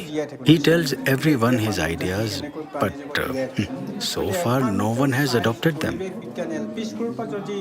মানে এটা অৰ্থনৈতিকভাৱে টনকিয়াল হ'ব তাৰ মানুহ সেইকাৰণে অৰহৰ প্ৰচেষ্টাত মই ভাবিছোঁ এইষাৰ কথা কৃষি মন্ত্ৰালয়ক বা য'তেই নহওক মই অনুৰোধ কৰিম যে সেইটো প্ৰথম তাত দিয়ক সেই মানুহখিনি উপকাৰৰ কাৰণেহে লাগে গৰাখহনীয়া ৰোধ কৰিবৰ কাৰণে আৰু নাৰিকল গছে এটা কথা আছে সি হালি নপৰে সদায় থিয়কে So he's pretty much started this forest and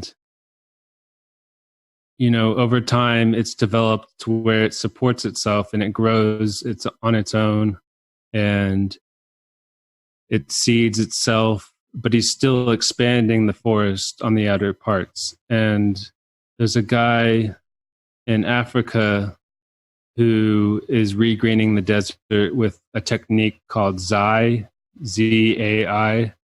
And I think he basically makes these pits, these multiple pits, and he puts compost or organic material in it. And here's them doing it. This is a workshop of them doing it. And There's other people in Asia that are applying techniques to regreen the desert. This is like super desert. They've been doing it for a long time. And then there's a popular guy, Jeff Lawton. He's a permaculture teacher, and he has a project in Jordan where his wife's from. I'll play a little bit of that. That's really interesting. Jordan in the Middle East is the most water scarce, water insecure country in the world per capita to landscape to water recharge.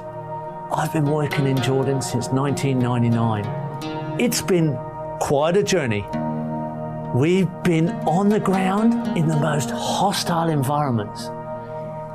The lowest place on earth with some of the saltiest soils and the saltiest water I've ever had to use. And yet, sticking to the permaculture design system, to the mainframe, I ended up with a result that's been the very best result I've ever achieved. I've been able to give people real hope. This is a project that I want to take you through to where it is now, to where it was. Let's go through this journey together. Come along with me. This is going to be great.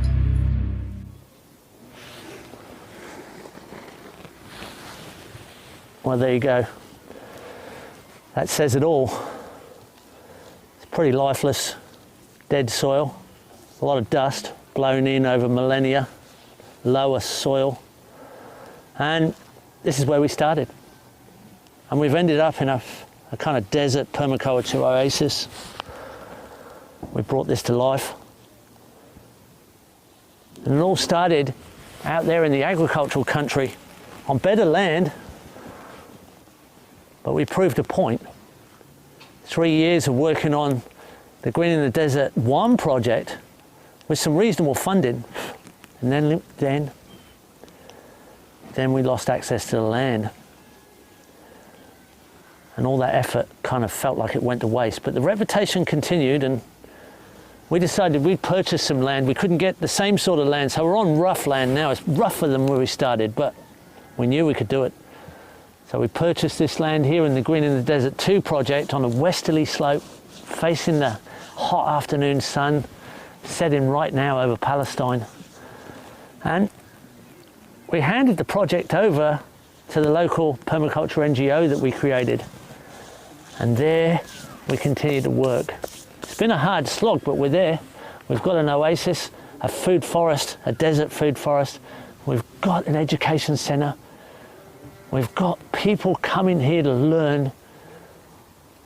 Our reputation has continued as people who can start with almost nothing, and create something, and gives people hope.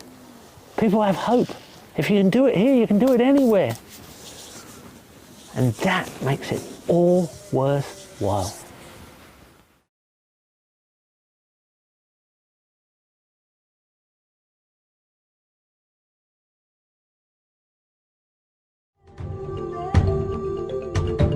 So we went and had a look and we thought, oh no, this is the end of the earth. This is like as hard as you can get. This is hyper arid, and it's 10 acres of almost dead flat, completely salted landscape, 400 meters below sea level, the lowest place on earth, 2 kilometers from the Dead Sea, right, to about 2 kilometers where Jesus was christened.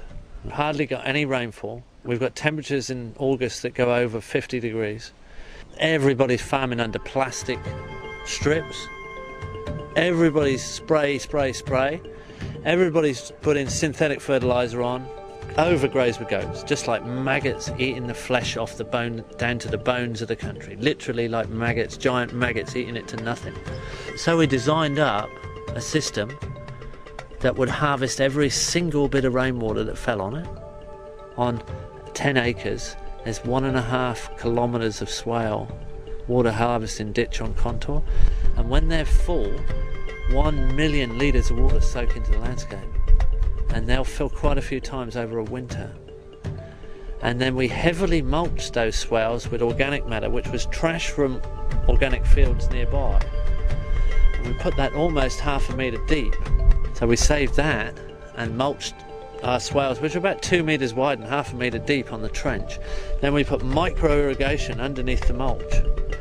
And then on the uphill side of the water harvesting trench, we put nitrogen fixing very hardy pioneer desert trees, which help shade and reduce wind evaporation, and also put nitrogen into the soil and structure the soil for us. And then on the lower side of the trench, we put fruit trees, majoring in date palms as the long-term overstory in the end.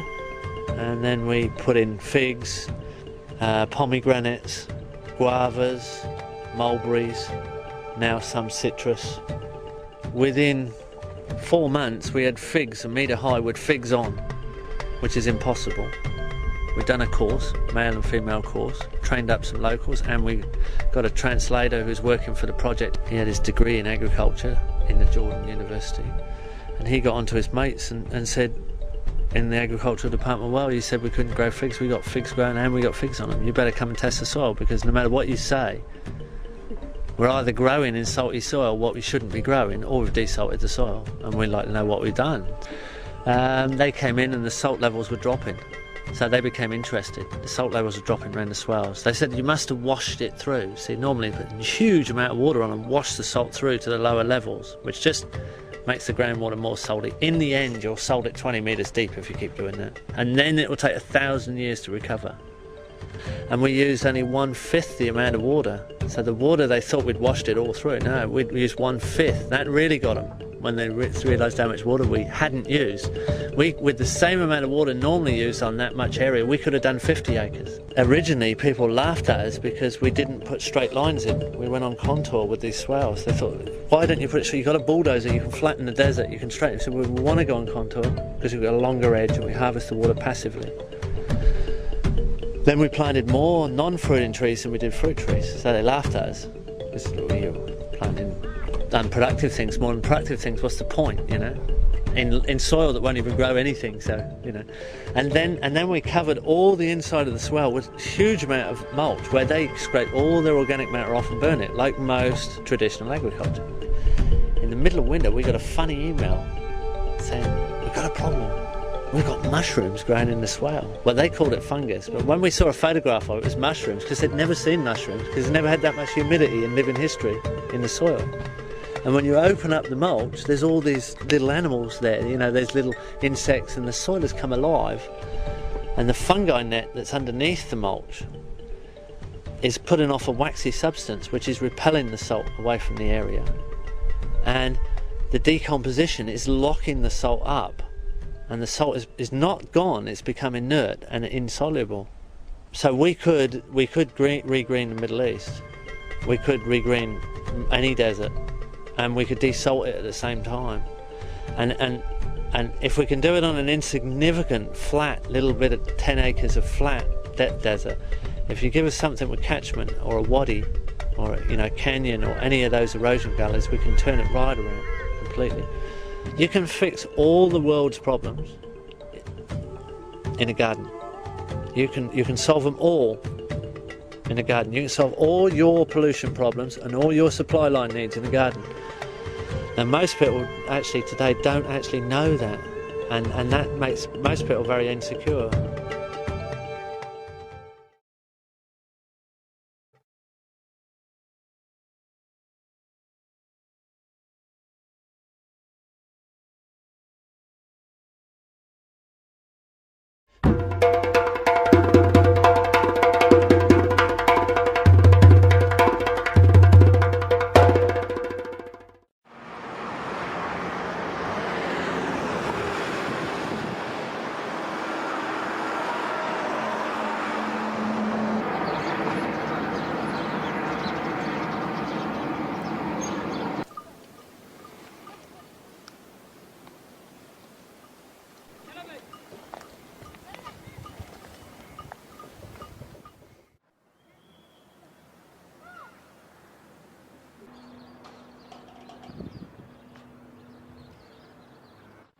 Here we are in the Dead Sea Valley, in the arid desert landscape of Jordan.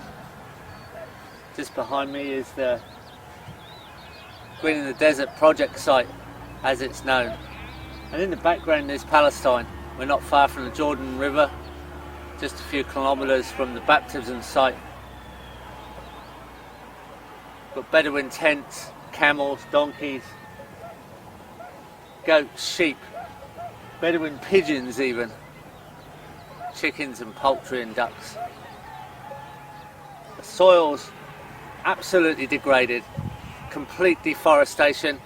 It's just like a powder, overgrazed, overworked and absolutely unproductive.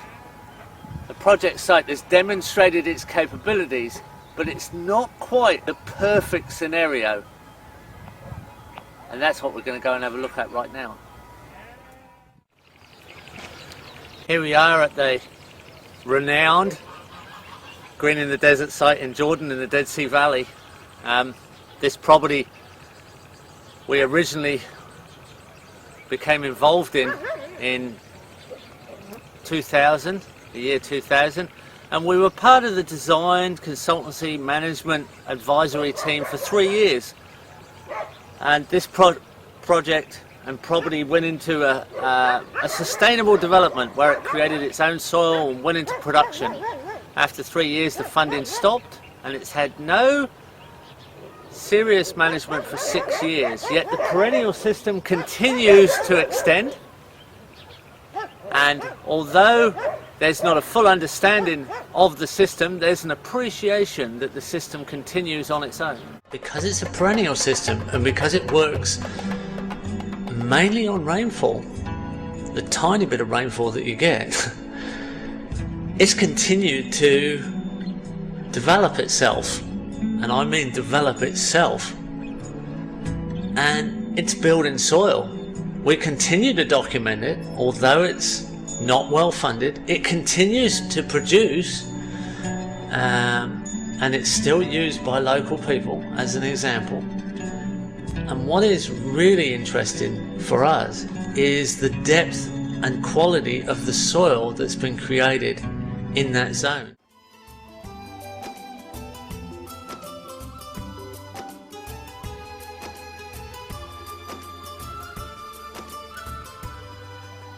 In the trenches of the soil, where the swale mounds form the trench uphill, the soil creations continued even without design management. The design itself has continued to create good, dark, humus-rich soil. We're at the end of the dry season, so this is when this landscape and this climate is most stressed. Yet here we have humus that's got a little bit of moisture in it. It's thick with mulch. It's a great system to grow in. This is soil creation by ecosystemic overstory, producing its own organic humus, its own diverse humus. There's mixtures of manure in here that inevitably just fall into the swale. This we can enhance, and this we can create into a sustainable, productive system that will go on indefinitely.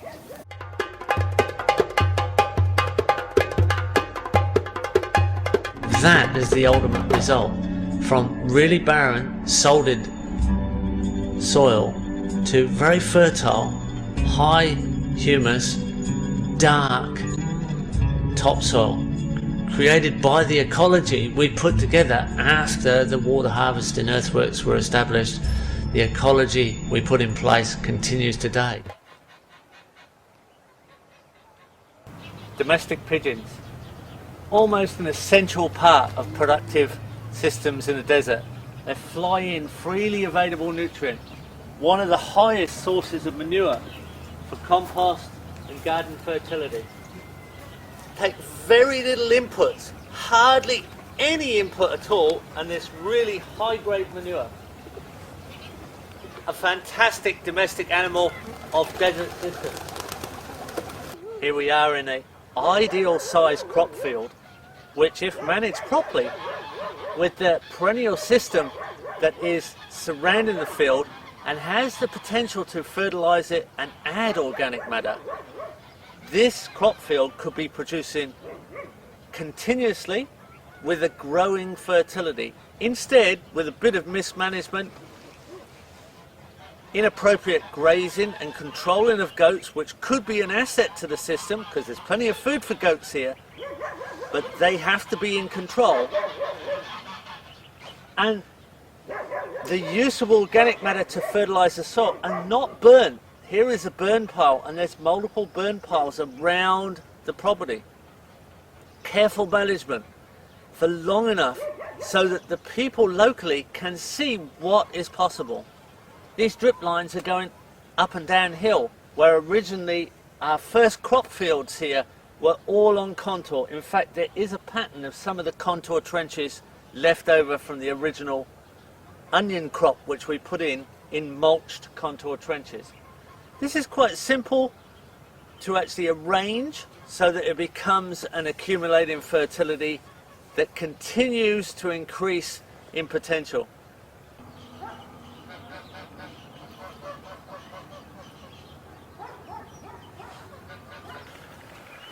Here we are on conventional mismanaged soil. This field, as you can hear for the birds all around us, is surrounded by perennial support species and could be managed sustainably with good organic inputs for free, but instead the soil's been conventionally ploughed. It's just turning back to dust. Some parts of it are just dust and other parts of it are just big lumps.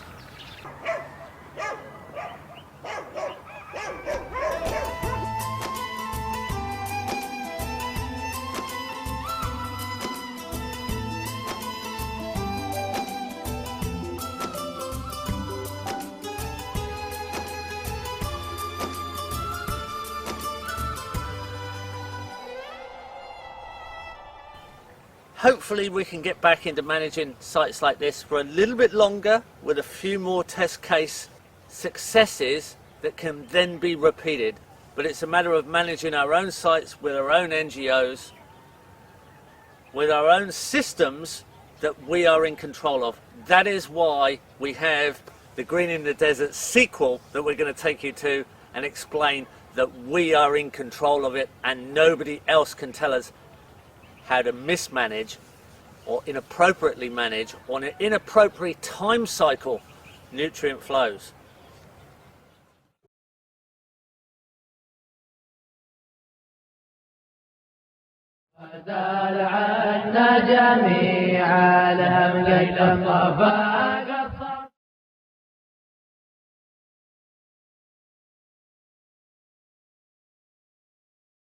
That is amazing. Truly.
Here we are at Green in the Desert, the sequel, and this is our demonstration site that we've funded, we're in control of, and we will continue to fund with education and run this as a master plan project for the Permaculture Research Institute of Jordan, for the people of Jordan. And we have already established trees here and we have olives and pomegranates and guavas and some citrus, date palms, multiple legume trees. We're building infrastructure right now. We've got a shower toilet block under construction and a course being taught, the first course, so there's funding already coming in. This will be an ongoing project. This will be a benefit to the permaculture movement globally as a model, and this will be a benefit to the local people of Jordan and the Middle East. Here we are, the PDC, the Permaculture Design Certificate course is finished. The first one in Jordan for us on the new project site. We're here planting trees, extending the design and the example, building soil processes, extending the project demonstration site. Our students have left, they've gone back all over the world to great distances, China, Singapore, Italy, Spain, England, even Australia. Here in the Middle East, students have left to go to Egypt and set up project sites under the master plan. Palestine, Turkey, Bulgaria, Syria, Afghanistan, all these places potentially setting up under the master plan demonstration sites and education centres modelled on our example, themed on soil fertility with productivity, a very important link for food security worldwide that we have to realise is a design imperative that we get right for the abundant future that we have to aim for. This is the world of permaculture.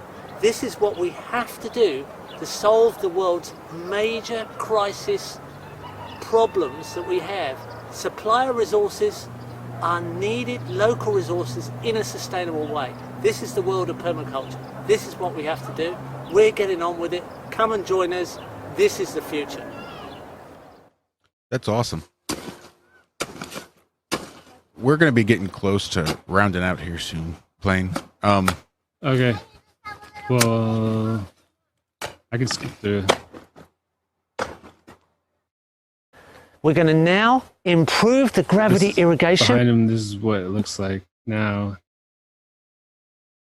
And it just keeps getting better. Wow, that is amazing. And they're putting in all this infrastructure. You can see some of it there. Wow. That is And insane. They're starting to grow on top of like 3-story natural things. And then it's started to spread to the neighbors. They're seeing the obvious potential, and how long they're was joining. that? So this might have been like 10 years or so. Wow, that's amazing. Hold on, let me show you a picture of. There's a 2,000-year-old food forest that he comes across. I think he was surfing or something. So there's a video where he shows a 30-year food forest, and then a 300-year food forest, and then a 2,000-year food forest. And I'll just show you the 2,000-year-old one real quick. I was very lucky to come across this food forest quite a few years ago. It was back in... So this is essentially like a real oasis in the desert, and apparently people have been farming this for like 80 generations or something ridiculous. And there's all kinds of fruit and all kinds of stuff in there. That's amazing. Just out in the middle of the desert. Where is that? Did they say? I'm sure he says it somewhere. 1975, and I was in southern Morocco. Wow.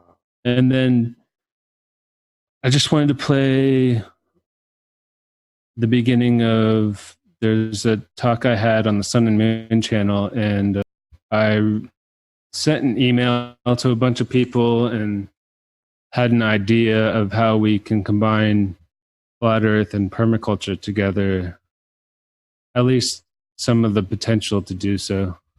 This message goes out to all the real people who are willing and ready to do something about the various deceptions and how that affects how we are living naturally or lack thereof. Coming from the natural living world myself, I can clearly see how many people are lost. Of course, I'm not perfect, but I'm fully aware of the path I'm on and where it leads. Not being one to just live my life and create a paradise just for myself, I really feel the need to tell others about the natural path so more and more people can join in and participate in creating the world we truly were meant to live in. As I see it, we have been living in and on the correct earth while thinking otherwise, but we have been living day to day incorrectly while we are either thinking we are living correctly or just aren't aware of the potential way we could be living. In so many aspects of life, through the unnatural system, or what many call the matrix, the true good path is hidden and replaced with a false dichotomy. I see many people reacting to the deception rather than living in the truth. Also, we are often overlooking the basics of life, including water, food, and shelter, all of which can be found directly at and through the source of all life, the natural system we truly live in and on, which we call Earth. Just like if you look into the true shape and nature of Earth, you will come across flat Earth.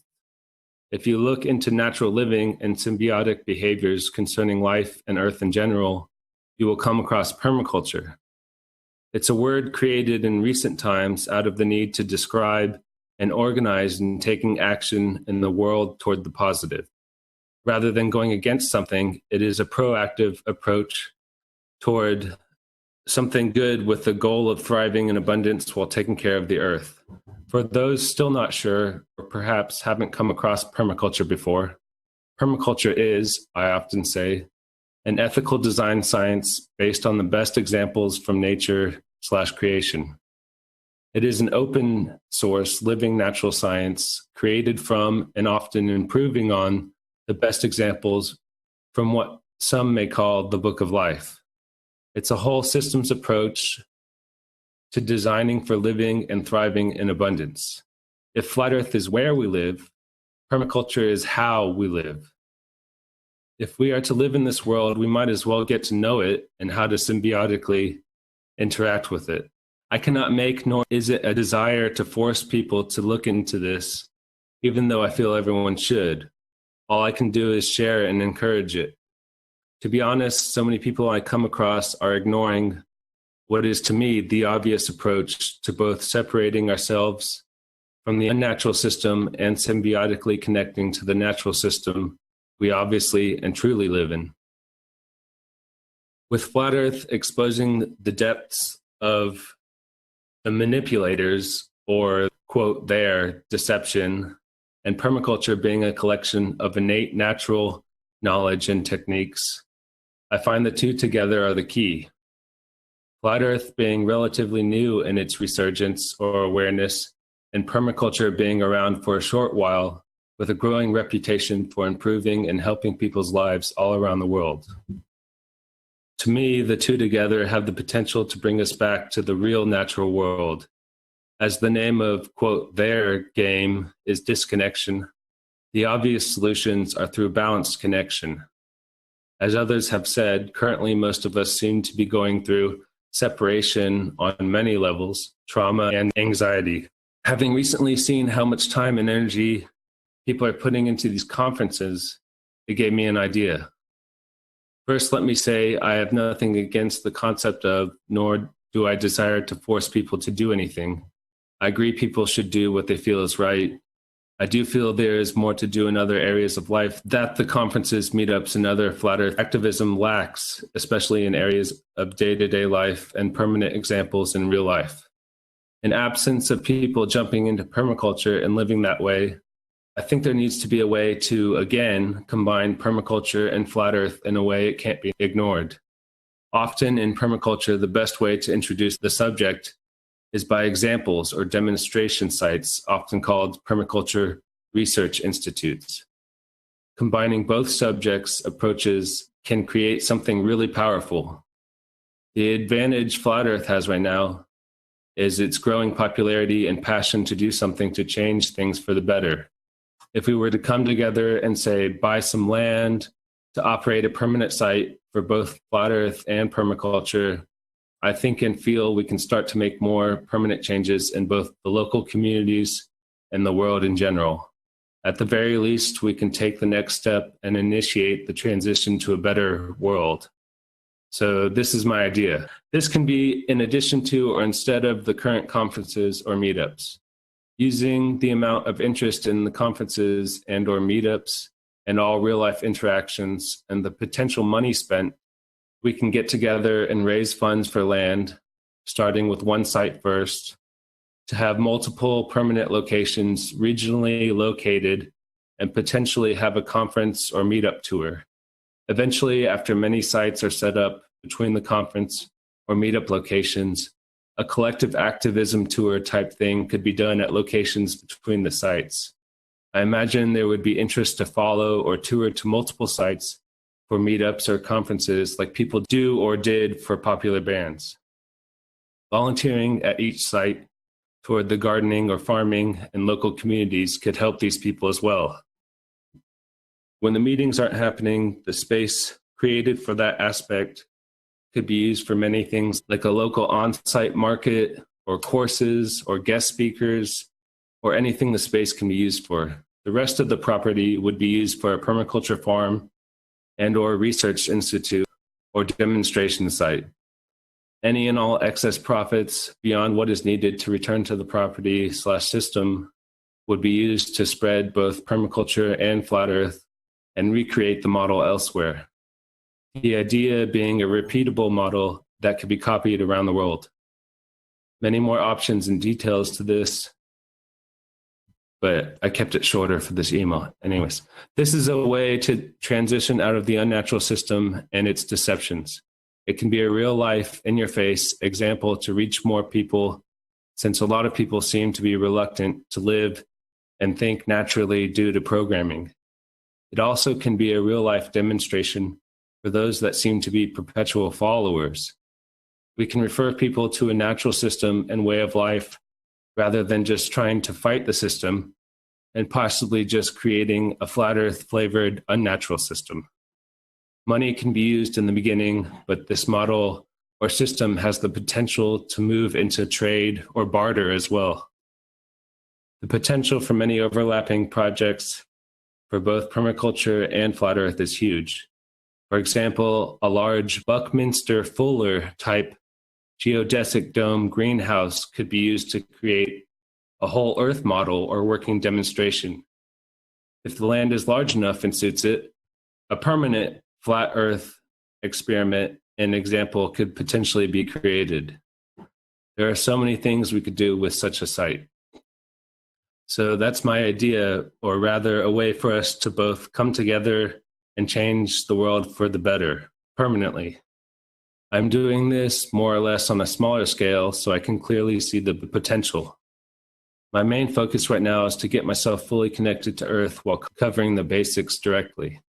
I would love for others to join me so we can actually leave the deceptions behind and move forward toward real, natural living, excuse me, and thriving in abundance like we have the potential to create and do.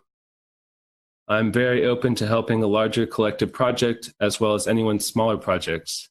I do think many more smaller projects are harder to deter or control for the manipulators or quote they, although a certain size would be required to hold larger meetups or conferences. Any and all feedback is welcome. Please share this idea with others. To me, the solutions are simple and timeless and have been right in front of us the whole time. We can do this with love and appreciation, plain permaculture. Yeah, so that's basically it. That's good stuff. Yeah, man, that's amazing. That's really amazing. Something about those books lets me think that maybe they knew something about the shape of the Earth too, because there seemed to be an ongoing theme on those cover arts. Yeah, I noticed that as well, Josh. I noticed that as well. And remind everybody. Well, this definitely speaks loads to the idea of kind of what Zach's doing, going across the country, trying to help people get their farms together. I like that idea as well. You know, taking this idea of permaculture to people so they can understand it. Because not everybody can come to a meetup or to a central location or whatever. I think mobility is going to be key to a lot of trying to get this out there as well. Because hands-on is way better than trying to watch it on a video, for damn sure. That's right. You got to get out there and get your hands dirty. Get in the dirt. Take your shoes off. Take your socks off. Put your feet in the dirt. Zach, you've had a little bit of experience with some permaculture, yeah? Yeah, I built Just Jack Flat Earth. It was one of the largest gardens that I built. It was about 70 by 30 foot. We had about 10 inches, 8 to 10 inches of mulch down. All different types of trees that we had ground up and everything. And it was his first year. It was my first. I know it takes some time to get it going, but it should have been a really good foundation. That's awesome. awesome. Yeah, I'm definitely going to have my garden will be a permaculture garden for sure. Not so much the market garden. It's hard to do permaculture and have the plants growing all compacted and close together, the high yield, high density. But my garden, like for my herbs and stuff like that, I will definitely have a giant permaculture garden with orchard in it and all kinds of stuff. Yeah, one of the reasons why I was showing that regreening the desert stuff is because in the flat Earth world, we hear a lot of talk of being landlocked and trying to get to outer lands and stuff, when a lot of what we could be doing is just utilizing the land we have and regreening the desert and making land that way. At least that's the potential we have. Yeah, there's a lot of land out there. There is a lot of land out there that's not being utilized at all. And that's why I think this idea is important, because again, I think in the not too distant future, people are going to start grouping up. I think it's going to happen. I hope it happens. I hope before I die, I acquire a small piece of land and can slap a couple of tiny houses on there and invite a couple of people that I love and trust, that I know will be willing to put forth a little effort. Yeah. And I was thinking just in plots of land, even if you have 5 or 6 little people running plots of land, you're always going to want to have at least 1 or 2 plots of land go fallow and not plant anything and sort of add the nutrients back to the soil. So if you have somebody you just have a couple different houses that are fallow for people that can't work, for new people, or for people that are still learning, things that you can do that things just aren't always going to work out in the most ideal situations.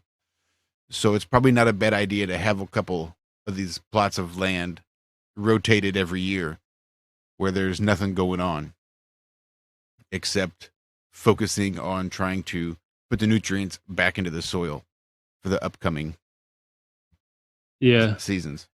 If you look into this world, it's kind of like when you buy a new car, all of a sudden you notice it everywhere. There's a lot of stuff happening in permaculture. So, and I encourage everybody definitely to dive in. Maybe if you're spending all your time doing flat earth, maybe just do half. Use half your energy to look into permaculture. And I think you'll gain the knowledge to really trust yourself and move past all the controls and deception. And I think there's a lot to be taken away, no matter where you are on your journey, even if you've got just a little bit of land where you've only got to make a small garden, or you've got just a couple of raised beds, a couple of boxes that you can grow out of, or even just a couple of 5-gallon buckets. But learn your environment. Learn what grows well in your environment. Learn the native species, things will grow well. See the kind of things that the books you're showing now, these sort of wild edible plants. That's a magazine right there. Ideally that would be perfect if you could learn and know the wild edible plants in your region and grow a food forest with plants that you know will already work. I would think it would also be like key to network with the people in your area who are doing these kinds of things to be able to keep these heritage seeds in our hands. Because right now they're trying to eliminate any reproductive at all in the plant system. Yeah, that's a big one, man, for sure. And Plain Permaculture, you have a YouTube channel, yo. That's about it, though, right?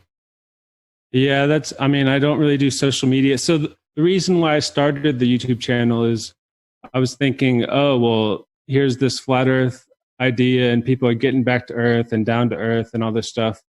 But there wasn't a whole lot of people combining permaculture with flat earth. So I thought I would kind of try to spark that.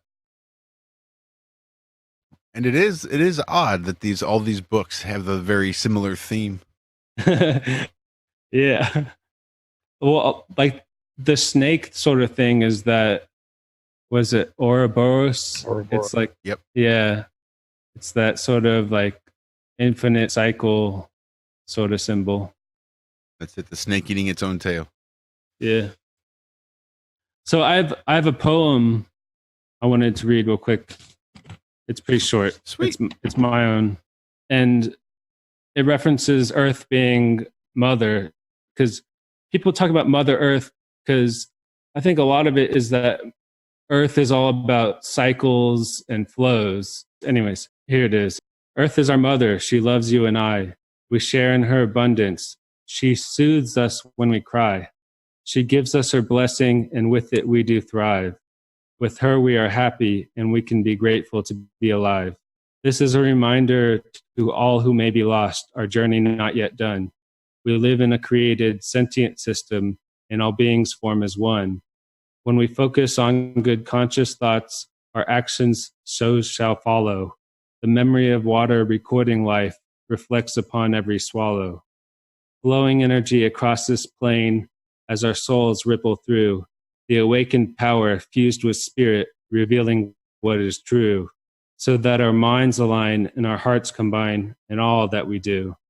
Living free and spreading joy while repairing what we can.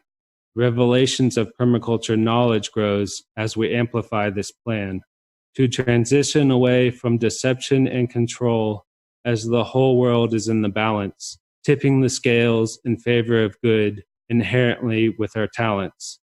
An ethical approach with intentional creation of a holistic worldwide solution. By naturally thriving and trusting this path, we endeavor to profusion. So respect Earth with love and thanks, for it's essential that we strive. To her we must return in order to arrive. That's it. That's awesome. Beautiful, man. Yeah, I really dug that. So here's permies.com. It's one of the bigger forums on permaculture. And they have a list of books and reviews and stuff. You can find them pretty easily. And then I'll send the links. And then here's a mega list of resources for permaculture. And there's a Wikipedia-like website, apropedia.org. And there's a lot of stuff on there, I think.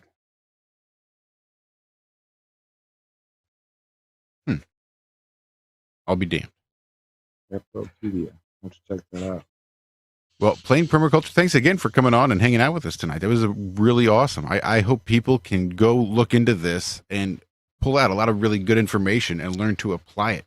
Start small, think big. Yeah, I know some people are going to find this kind of boring, but in my eyes, this is very much needed. And if we can start regrowing and rebuilding connections, then we can really get into some crazy stuff, where we start creating stuff you can't even imagine that really benefits everyone and synchronizes with the world. Well, that would be ideal. Beautifully said. Any last parting messages before we get out of here? People talk about waking up and to use the waking up analogy, I think a lot of people are awake, they're waking up, they're still laying in bed and they're talking about their dreams, whether it be nightmares or positive dreams. And I encourage people to get out of bed and start living. Or to use a prison analogy, like a lot of people are wanting to exit the prison, and there's a lot of people that are lining up at the door and pointing out negative things within inside that prison. But and not everybody has to exit, and it's not about getting everybody out at once, but it's about opening and encouraging people to leave and start living their life and flowing. So restart that flow of people outside of, the control systems and all that stuff. And we have so much potential, and I encourage people just to, if you don't want to dive in, just stick a toe in the water.